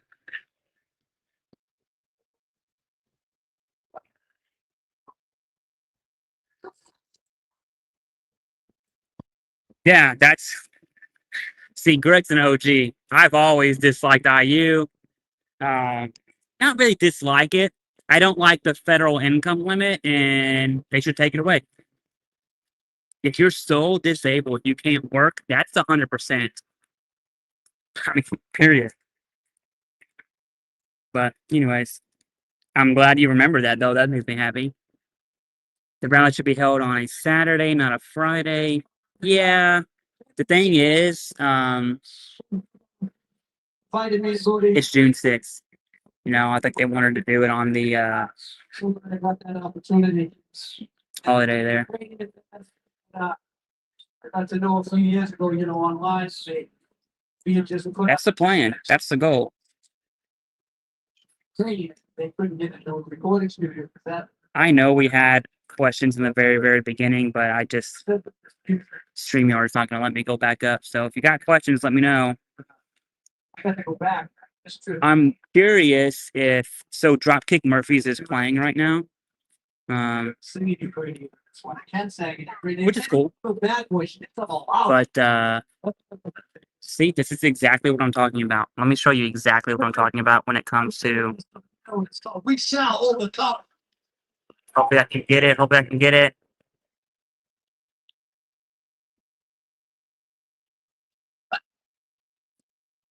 Oh, I didn't get it. I'll try to explain. Really big Palestinian flags with like veteran stuff on them. That's what I'm talking about. Anything political, in my opinion, will detract from the message of why we're here in the first place. So, you're crazy, dude. Now, I can do 10 push-ups. But I'm hot. I'm kind of miserable. The whole, like, this dude's got a American flag upside down. Literally upside down. Like, people are asking for whatever. You understand what I'm trying to say.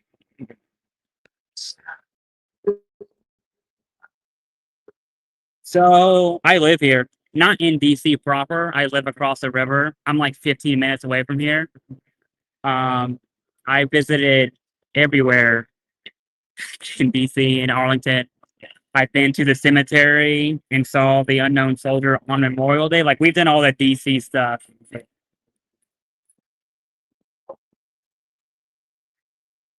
All right. That's not.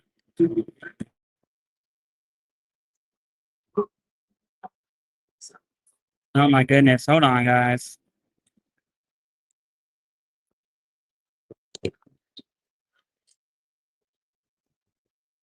The VA is already underfunded and understaffed. VA has not met healthcare expectations for the VA. Could be some budget issues there for sure. That's valid. Problem is that veterans issues should not be political. Veterans fight for everyone's rights, and regardless of your political views, taking care of veterans is the right thing to do. Yeah, for sure. I think every veteran would agree to that.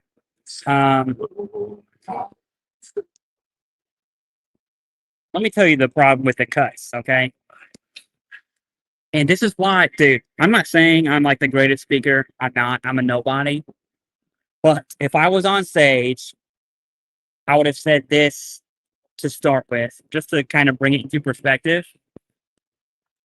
The 80,000 employee cuts from the VA was not done through analysis within the VA. It was done keeping a dollar figure or a goal in mind, not veteran care, not veteran benefits in mind, not the VA in mind. It was from top down. The VA secretary is trying to scramble and pick up the pieces. I would have started this thing like that just to show that it is a much bigger, like the VA is not doing cuts. The VA is getting told to do cuts. Anyways, that's how I would have led with this thing. I think it's a little premature about the riff happening because it's on delay due to legal injunctions, so it likely won't even begin until September. I think so too. That's all right. And I think that's a contributing factor to the DRP 2.0, right? Fork in the Road 2.0. It was weird whenever he mentioned fork in the road, like it was a really bad thing. Everyone I took the option. Everyone I've spoken to that has took the fork in the road, all of them are happy about it. Okay. Fork in the road isn't the issue. It's the actual reduction in force whenever that comes. See, dude, radiculopathy right now is killing me. Oh my gosh. My legs are done. I'm done, dude. If you saw me sitting down in the grass right now, you'd be like, yo, what a pansy over there. I'm done. I can't feel my legs. Okay.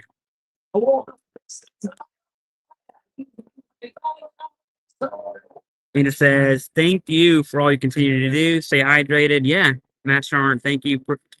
Appreciate that. Same to you.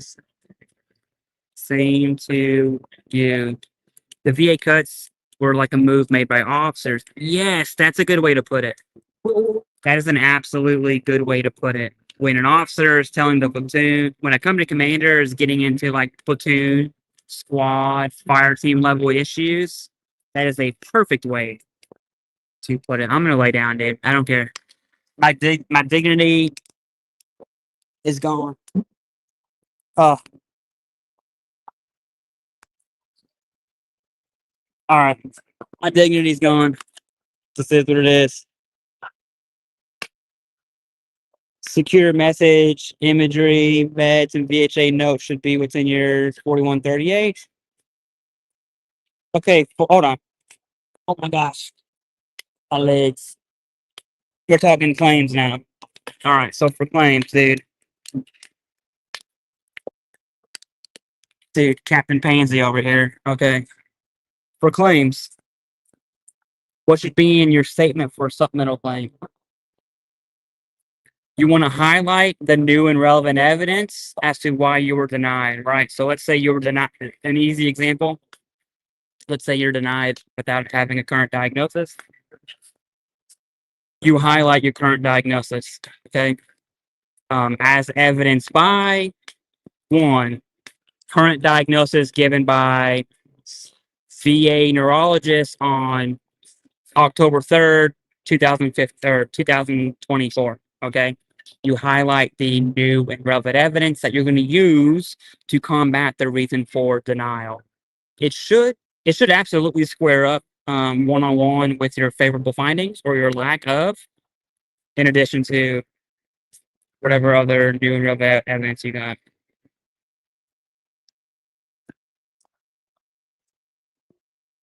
It's like, Clay, where are you? I mean, okay. If you're trying to find me, don't kill me, please. I have a lot of life to live. We gotta spread the good word. I'll show you where I'm at, okay? Settings, camera, flip this bad boy around. Me. If you're looking at the stage, I'm to the right of the stage, okay? U-Haul truck, stage. I'm by the big trees, all the way in the back. Okay? Can't miss it. I'm the dude that looks like a little pansy laying down.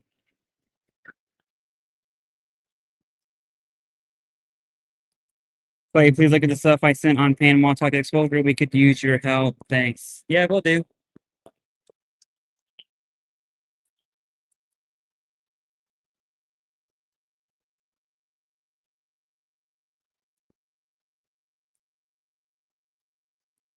It is interesting to see everyone here when you people watch. Now those opinions I'll keep to myself. Big trees everywhere. Yeah. If you're looking at the stage to the right, all the way in the back right corner, closer to towards the Washington Monument, that's where I'm at. If you're here and you want to chat, heck, even ask you some questions, that would be cool to do live. Come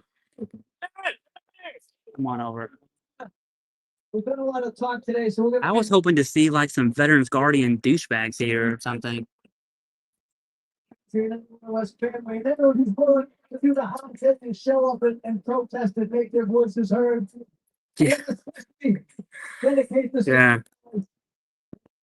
respect that really showed up when it really mattered and weren't afraid of the people that were in charge. Our boy Harry Dunn out there who came to Ukraine with me. Let's go! I can give you a polar mission. So I did some Ford Observer stuff back in the day. I'm probably about 100 meters, 120 meters from the stage. I don't know which direction it's which, to be honest with you. We're on a new song that 120 meters from the stage, back right as you're looking at it. Stage left, if you will. we'll tell people to clean up, all right? All right. Here we go. Fox 5 Atlanta. Do you think they would, where'd they be? Where'd they be? I am disguised because of my shirt. That's why you can't find me. I blend in with my surroundings. Great live the other day. So I'm going to do that more often. I'm actually going to use that as a way to promote evidence-based VA claims. That's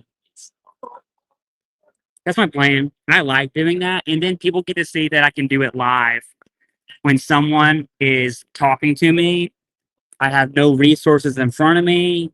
Just the ability to see someone's situation and to like see how options they can maximize their VA benefits.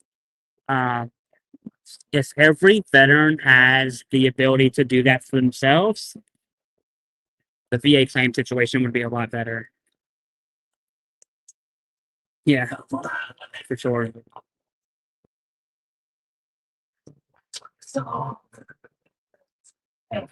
For 17 times your back pay, we can do what Clay would do for under pennies on the dollar. Yeah. Yeah, right. I'm not a big fan of charging on future benefits. I think the Choice Act is a good step in the right direction, but not as is charging on future benefits. I'm telling you, is not the right thing to do. I don't see how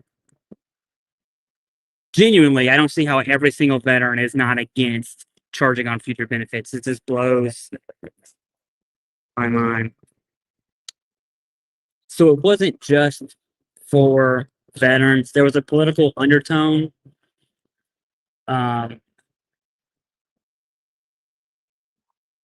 It's hard because I have my own personal bias views. So I'm trying to get that away. But the political undertones detract from the reason we're here. And pretty much, dude. That's my opinion. That's my opinion. It's 3:40. My phone. Oh, you know what? Hold on. Guess what I got? A charger. My audio might change, but whatever. I have a charger.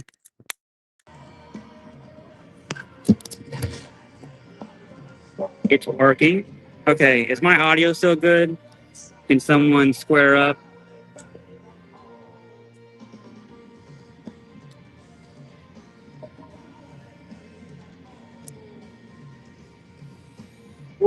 Dude.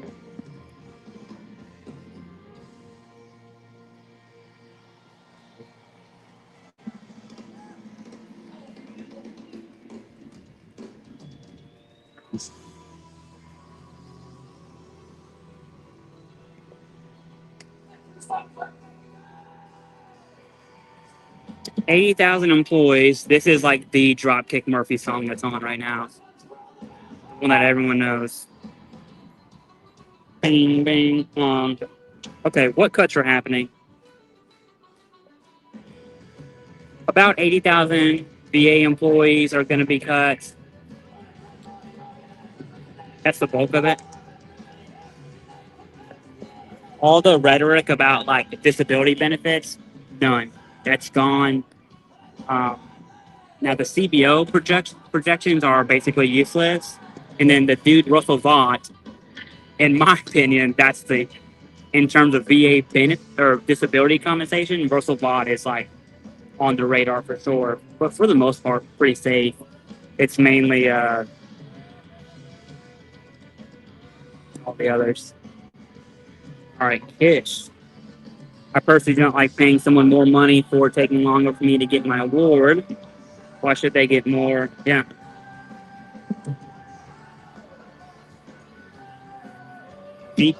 The VA attorney world is not all peaches and bananas, I'll tell you that.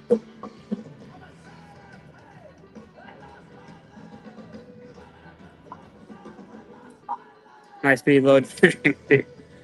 Low speed, lots of drag, dude. That's how I roll. I'm dying. Every now and then someone will walk by and like point at me. That's cool.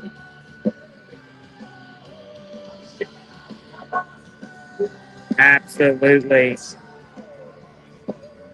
$1 million spent in state and federal level to lobby for Veterans Guardian, Veteran Benefits Guide, and there's another one. Who's the big three there? Like just for veterans or veterans for veterans or something like that.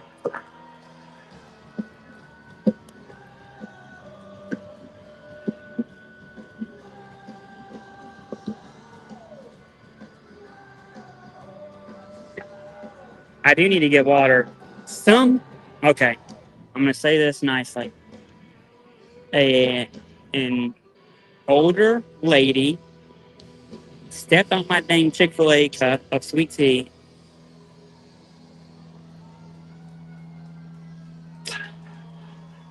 I know I should be drinking water and not sweet tea. Just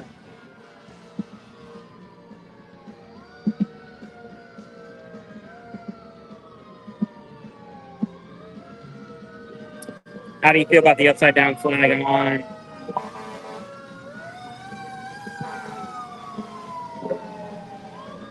Yeah, let me put some context to your question.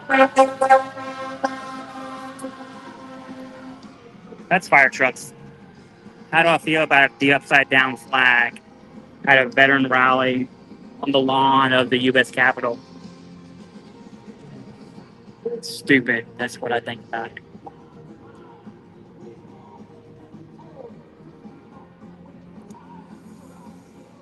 Again, political stuff takes away from why we're here in the first place.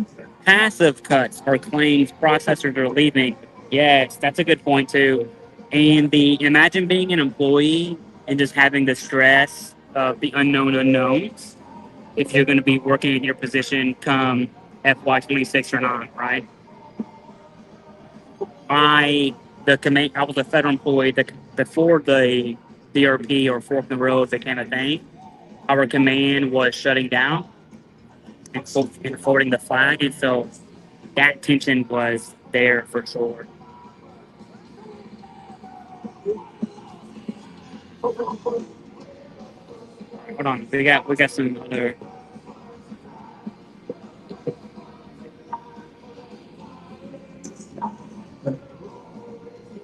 Sure to get muggy, yeah.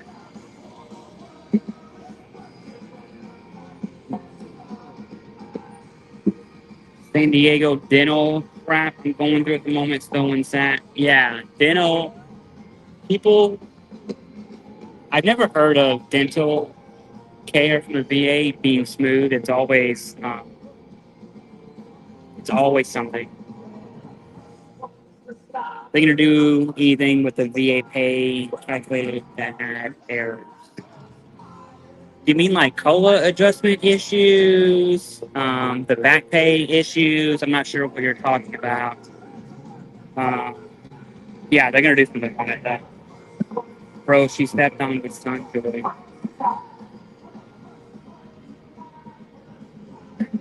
I don't know what you're talking about. You know, that's when he gets the dirty sweet tea. Bro, don't come at me like that.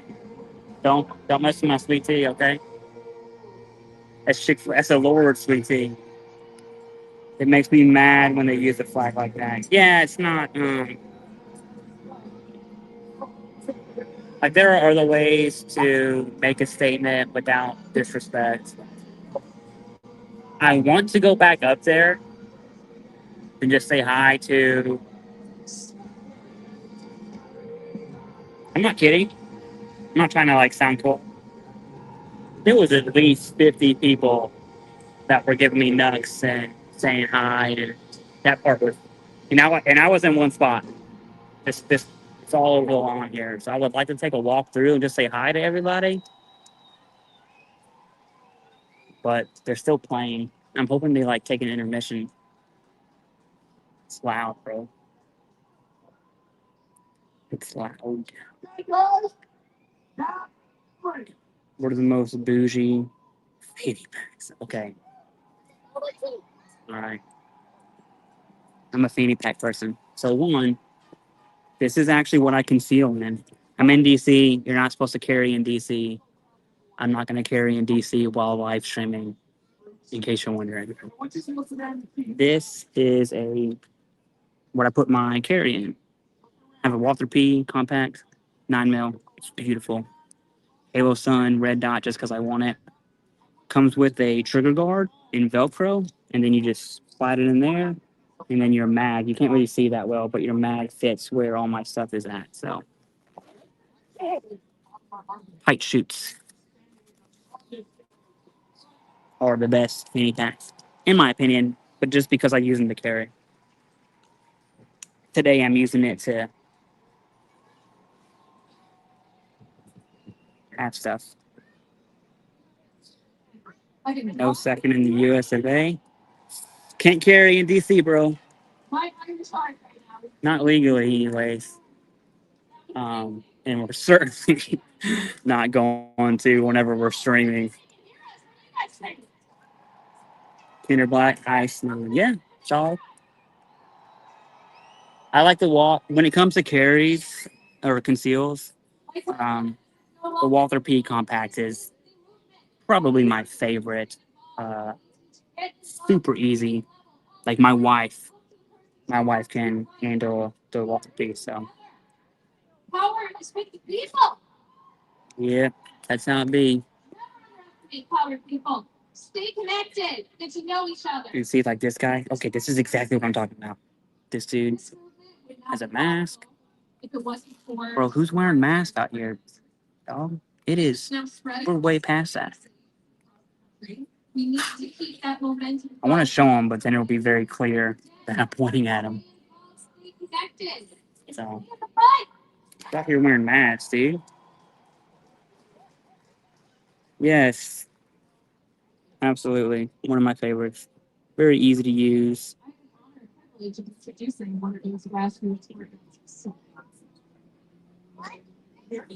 Oh, they're talking again. I'm gonna go back up there. Okay. Let me get this set back to where we're at.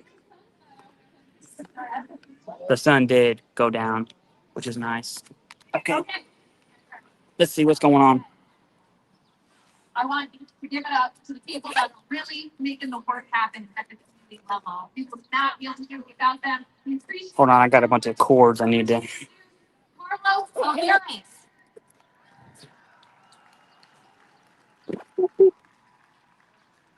All right. Oh, we're good, dude.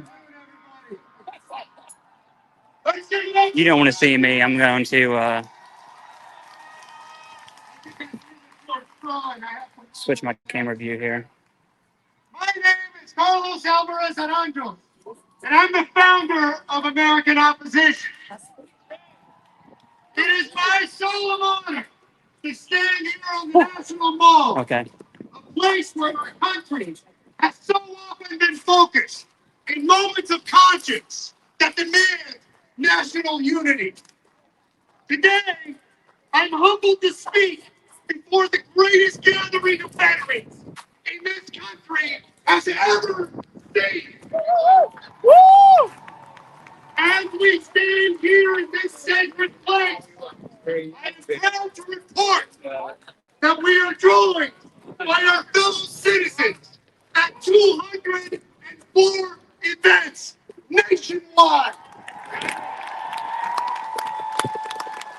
Those events are the product of a partnership between American Opposition, 5051 veterans, and Internist. I'm going to circle back around That partnership began so y'all can hear, y'all can see what I'm talking about. National Day of Protest on February Taken away 12th, from why we're here. and it has Watch. spawned a movement. We got Tens of millions of Americans have joined us in the fight to save our democracy. I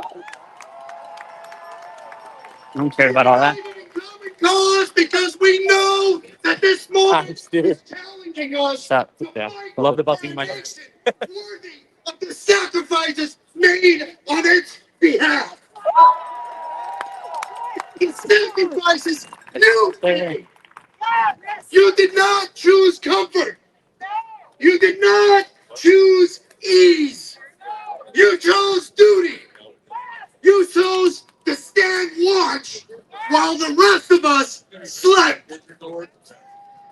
You signed your names onto a blank check and told us we could cash it for any amount, up to and including your lives. There is no flag, nor anthem, nor holiday that can fully capture what your service means, because your sacrifices gave those symbols their meaning. Your contribution can only be considered in terms of the human tolls. In the nights you spent far from home, in the brothers and sisters you lost, in the pain you carried back with you when the battles ended, but the burden remained. Yours is American citizenship in its purest form. But today, our sacred commitment to honor your sacrifice is being betrayed. Not by bombs or bullets, but by cowardice. By those in power who are trying to fund their political priorities at your expense. My question is simple. How dare they? How dare they seek to cut your benefits? How dare they dishonor your sacrifice by making you fight for what you've earned? How dare they reject your pleas for help when their power is a product of your sacrifice? A nation that neglects its veterans is a nation that has lost its moral backbone. A government that breaks its promises to those who serve cannot be trusted to keep its promises to anyone else. Today, we say enough. Enough lies. Enough greed. Enough excuses.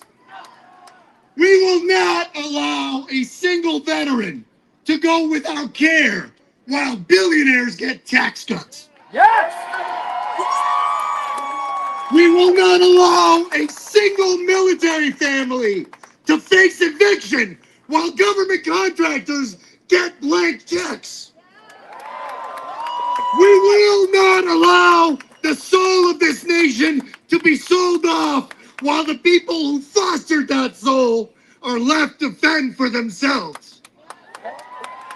Enough! We must remind our leaders in every party, every chamber, every office, that veterans are not just a symbol. You are the living embodiment of our nation's ideals, the best of us.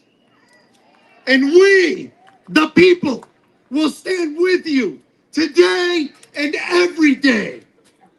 I invite you all to join our movement, to join us in the streets, to join us in the fight to save this nation. Together, we can recommit ourselves, not to a party or a politician or a slogan, but to the profound idea at the core of our nation, that out of many, we are one.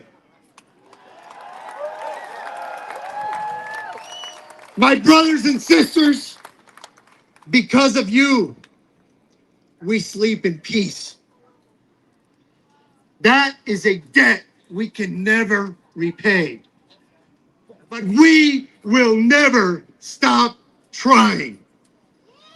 You were willing to give your lives for us. And I swear to you, we are willing to give ours for you.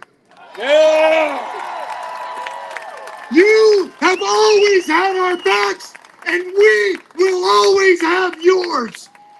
Thank you for your service, and may God bless the United States of America. Thank you very much. Thank you, Carlos. That is the truth that they are afraid of. That is the truth we carry in our hearts. I am so honored to introduce our next speaker, a hero of mine, founder of Afghan evac. I know the fall of Afghanistan for so many veterans was a dark, dark chapter. I spent time on the ground in Afghanistan, and watching those images was heartbreaking. But like the promise we swore to the Constitution, that oath, we owe a debt to those of our brothers and sisters in Afghanistan who stood by us. And Sean Van Diver was one of the very few who stood up and defended that oath as leader of Afghan evac. Sean, you make us proud. Come on out.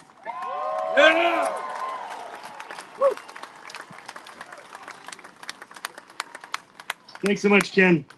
Hi, folks. My name is Sean Van Diver, and I'm the president and founder of Afghan evac.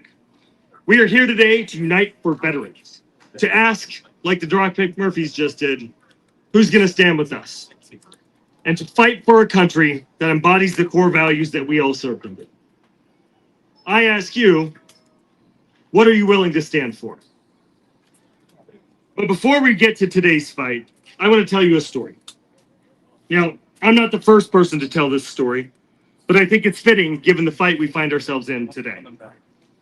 It's the early 1980s. The USS Midway is patrolling the South China Sea. The crew spots a small, leaky boat packed with refugees fleeing Vietnam, desperate for freedom. The Midway sends a launch to bring them to safety. As they approach this massive American ship, one of the refugees stands up, balancing in the tiny vessel, looks to one of the sailors on deck, and shouts, "Hello, American sailor! Hello, freedom man!" A small moment, but a critical moment. To those refugees seeking better lives, the symbol of the United States was that of freedom, of safety, of hope. The sailor who received those words never forgot them, and neither did the man who first told this story. That man went on to describe the vision he had of the place that this refugee saw. He said, "In my mind, it was a tall, proud city, built on rocks stronger than oceans, wind-swept and God-blessed, and teeming with people of all kinds, living in harmony and peace. A city with free ports that hummed with commerce and creativity. And if there had to be city walls, the walls had doors, and the doors were open to anyone with the will and the heart to get here." Those words, they were the words of none other than President Ronald Reagan in his farewell address. Throughout his political career, Reagan spoke of the shining city on the hill that he believed America could become. But that speech was the first time that he articulated his vision of what he meant. A vision of a country not built on pride and power or petty actions, but on promise. To be the one who shows up, the one who opens the door, the one who doesn't look away, to be the freedom man. That's the America I fight for. That's the America you're all fighting for. And the America I believe that if we can get across political divides and ideologies, we can be that shining city on a hill that President Reagan, whether you like him or not, envisioned. Now, let me tell you another story. In August of 2021, I got a text message from my buddy Lucky. He and I had met a few years earlier in the immediate aftermath of the first travel ban. Lucky was an SIV recipient, an Afghan who had worked and fought alongside American troops, and in doing so earned a special immigrant visa that enabled he and his family to come to the US and build new lives in the country they had fought so hard to protect. He'd gotten here in 2016, and he and his family were not living that far away from me in San Diego. In summer of 2021, before the withdrawal, he went back to visit his mom one last time. She was sick. August 14th, I got a text. It said, "Brother, I'm stuck on this mountain in Urgun. We're surrounded by the Taliban. We're running out of ammunition. I think I'm going to die. Will you grant my last wish and get my family back to San Diego?" Through my tears, I promised Lucky that I would. I didn't know how, but I knew that I would do it. Across the country and around the world, thousands of other service members, veterans, government employees, and frontline civilians were receiving similar messages. Many of you out here received those same messages. As the chaotic U.S. withdrawal from Afghanistan unfolded over the next 2 weeks, so many others like me and like you stepped in to help guide, advise, and support our allies in Afghanistan as they scrambled to escape a country that was actively falling to the Taliban. During those 2 weeks in August of 2021, and in every week in the nearly 4 years since, thousands of veterans and regular civilians came together with no budget, no roadmap, no invitation, just a fire in our chest that said, we owe them. We launched rescue efforts, we found housing, we reunited families torn apart by oceans and red tape. We met them at airports with open arms and car seats. We walked them into courtrooms, clinics, and classrooms. Because just like the promise that I made Lucky, our country had made a promise over 20 years of war that if Afghans stood with us, we would stand with them. That by their service with us, they would earn a pathway to come build new lives here.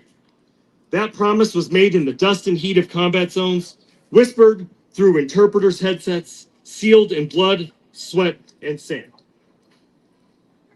The promise that we don't leave anyone behind. But when the last planes left Kabul, that's exactly what we did. Afghan evac was born in those chaotic weeks after Kabul. Our real work began in the aftermath of the withdrawal. Because although the planes had stopped, the calls had not. Terrified voices, desperate texts, children in hiding, mothers begging us not to forget them. So we kept pushing. We demanded that our government step in and complete the job. We built a movement from the ashes of failure because our friends deserve better. And what resulted was the safest, most secure legal immigration pathway our country's ever seen.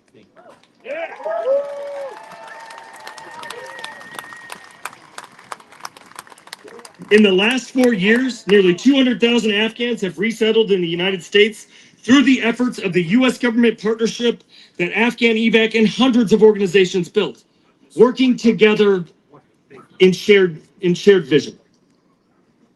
There are still another 200,000 Afghans who are eligible for at least the chance to pursue the American dream they were promised. For the last 4 years, I've stood shoulder to shoulder with other veterans, volunteers, and frontline civilians who represent a cross section of America to stand up and demand that our government do the right thing by our wartime allies, that it keep its promise. But that's not the only promise that's being broken by this administration. From the moment they took office, this administration has worked to erase our progress, shuttering the very programs that saved lives, abandoning our allies to chaos, breaking the promise we made as a country to our wartime allies, just like they're breaking the commitment to our veterans.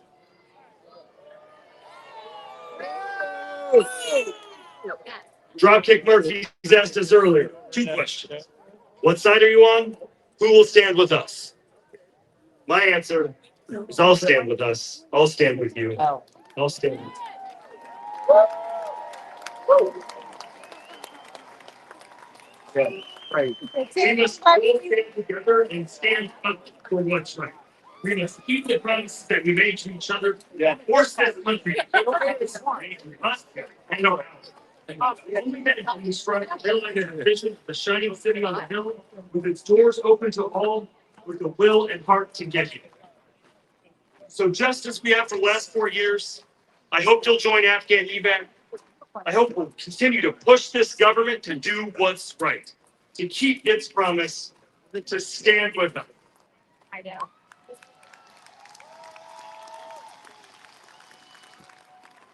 Because of the hard work and effort of so many people across this great nation who stood up, I was able to keep my promise to Lucky.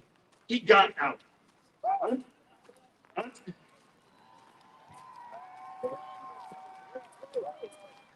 I'm standing here with all of you today to demand that my government, our government, keep the promise that they made to our wartime allies, to our veterans, and to the world. So here's what I want you to do.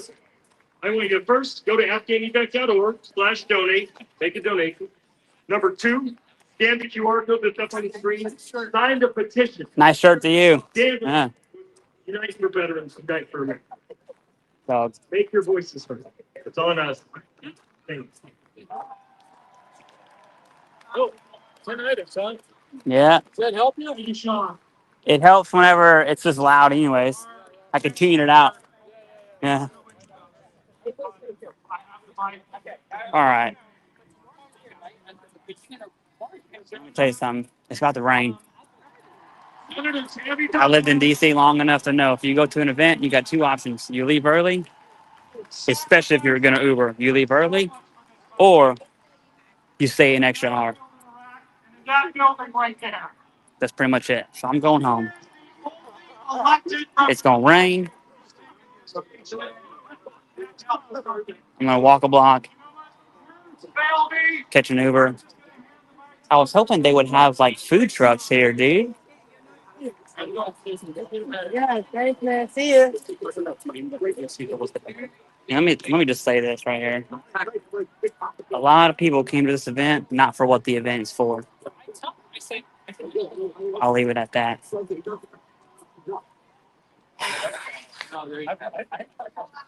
Kind of sucks, to be honest with you.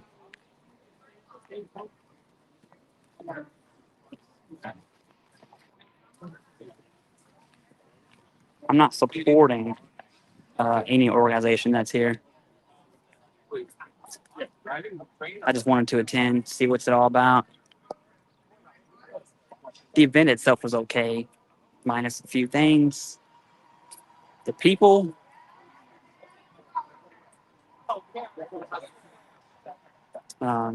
yeah.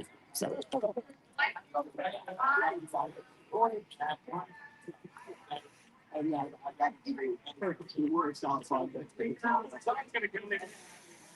Looking at some comments here.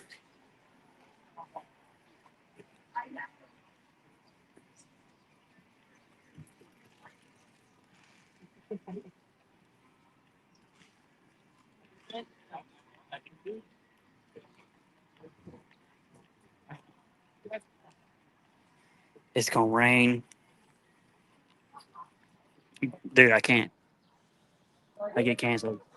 Trust me. I would get canceled. Is the VA messed up? Absolutely. Is it overbloated? Sure. Is it 80,000 overbloated?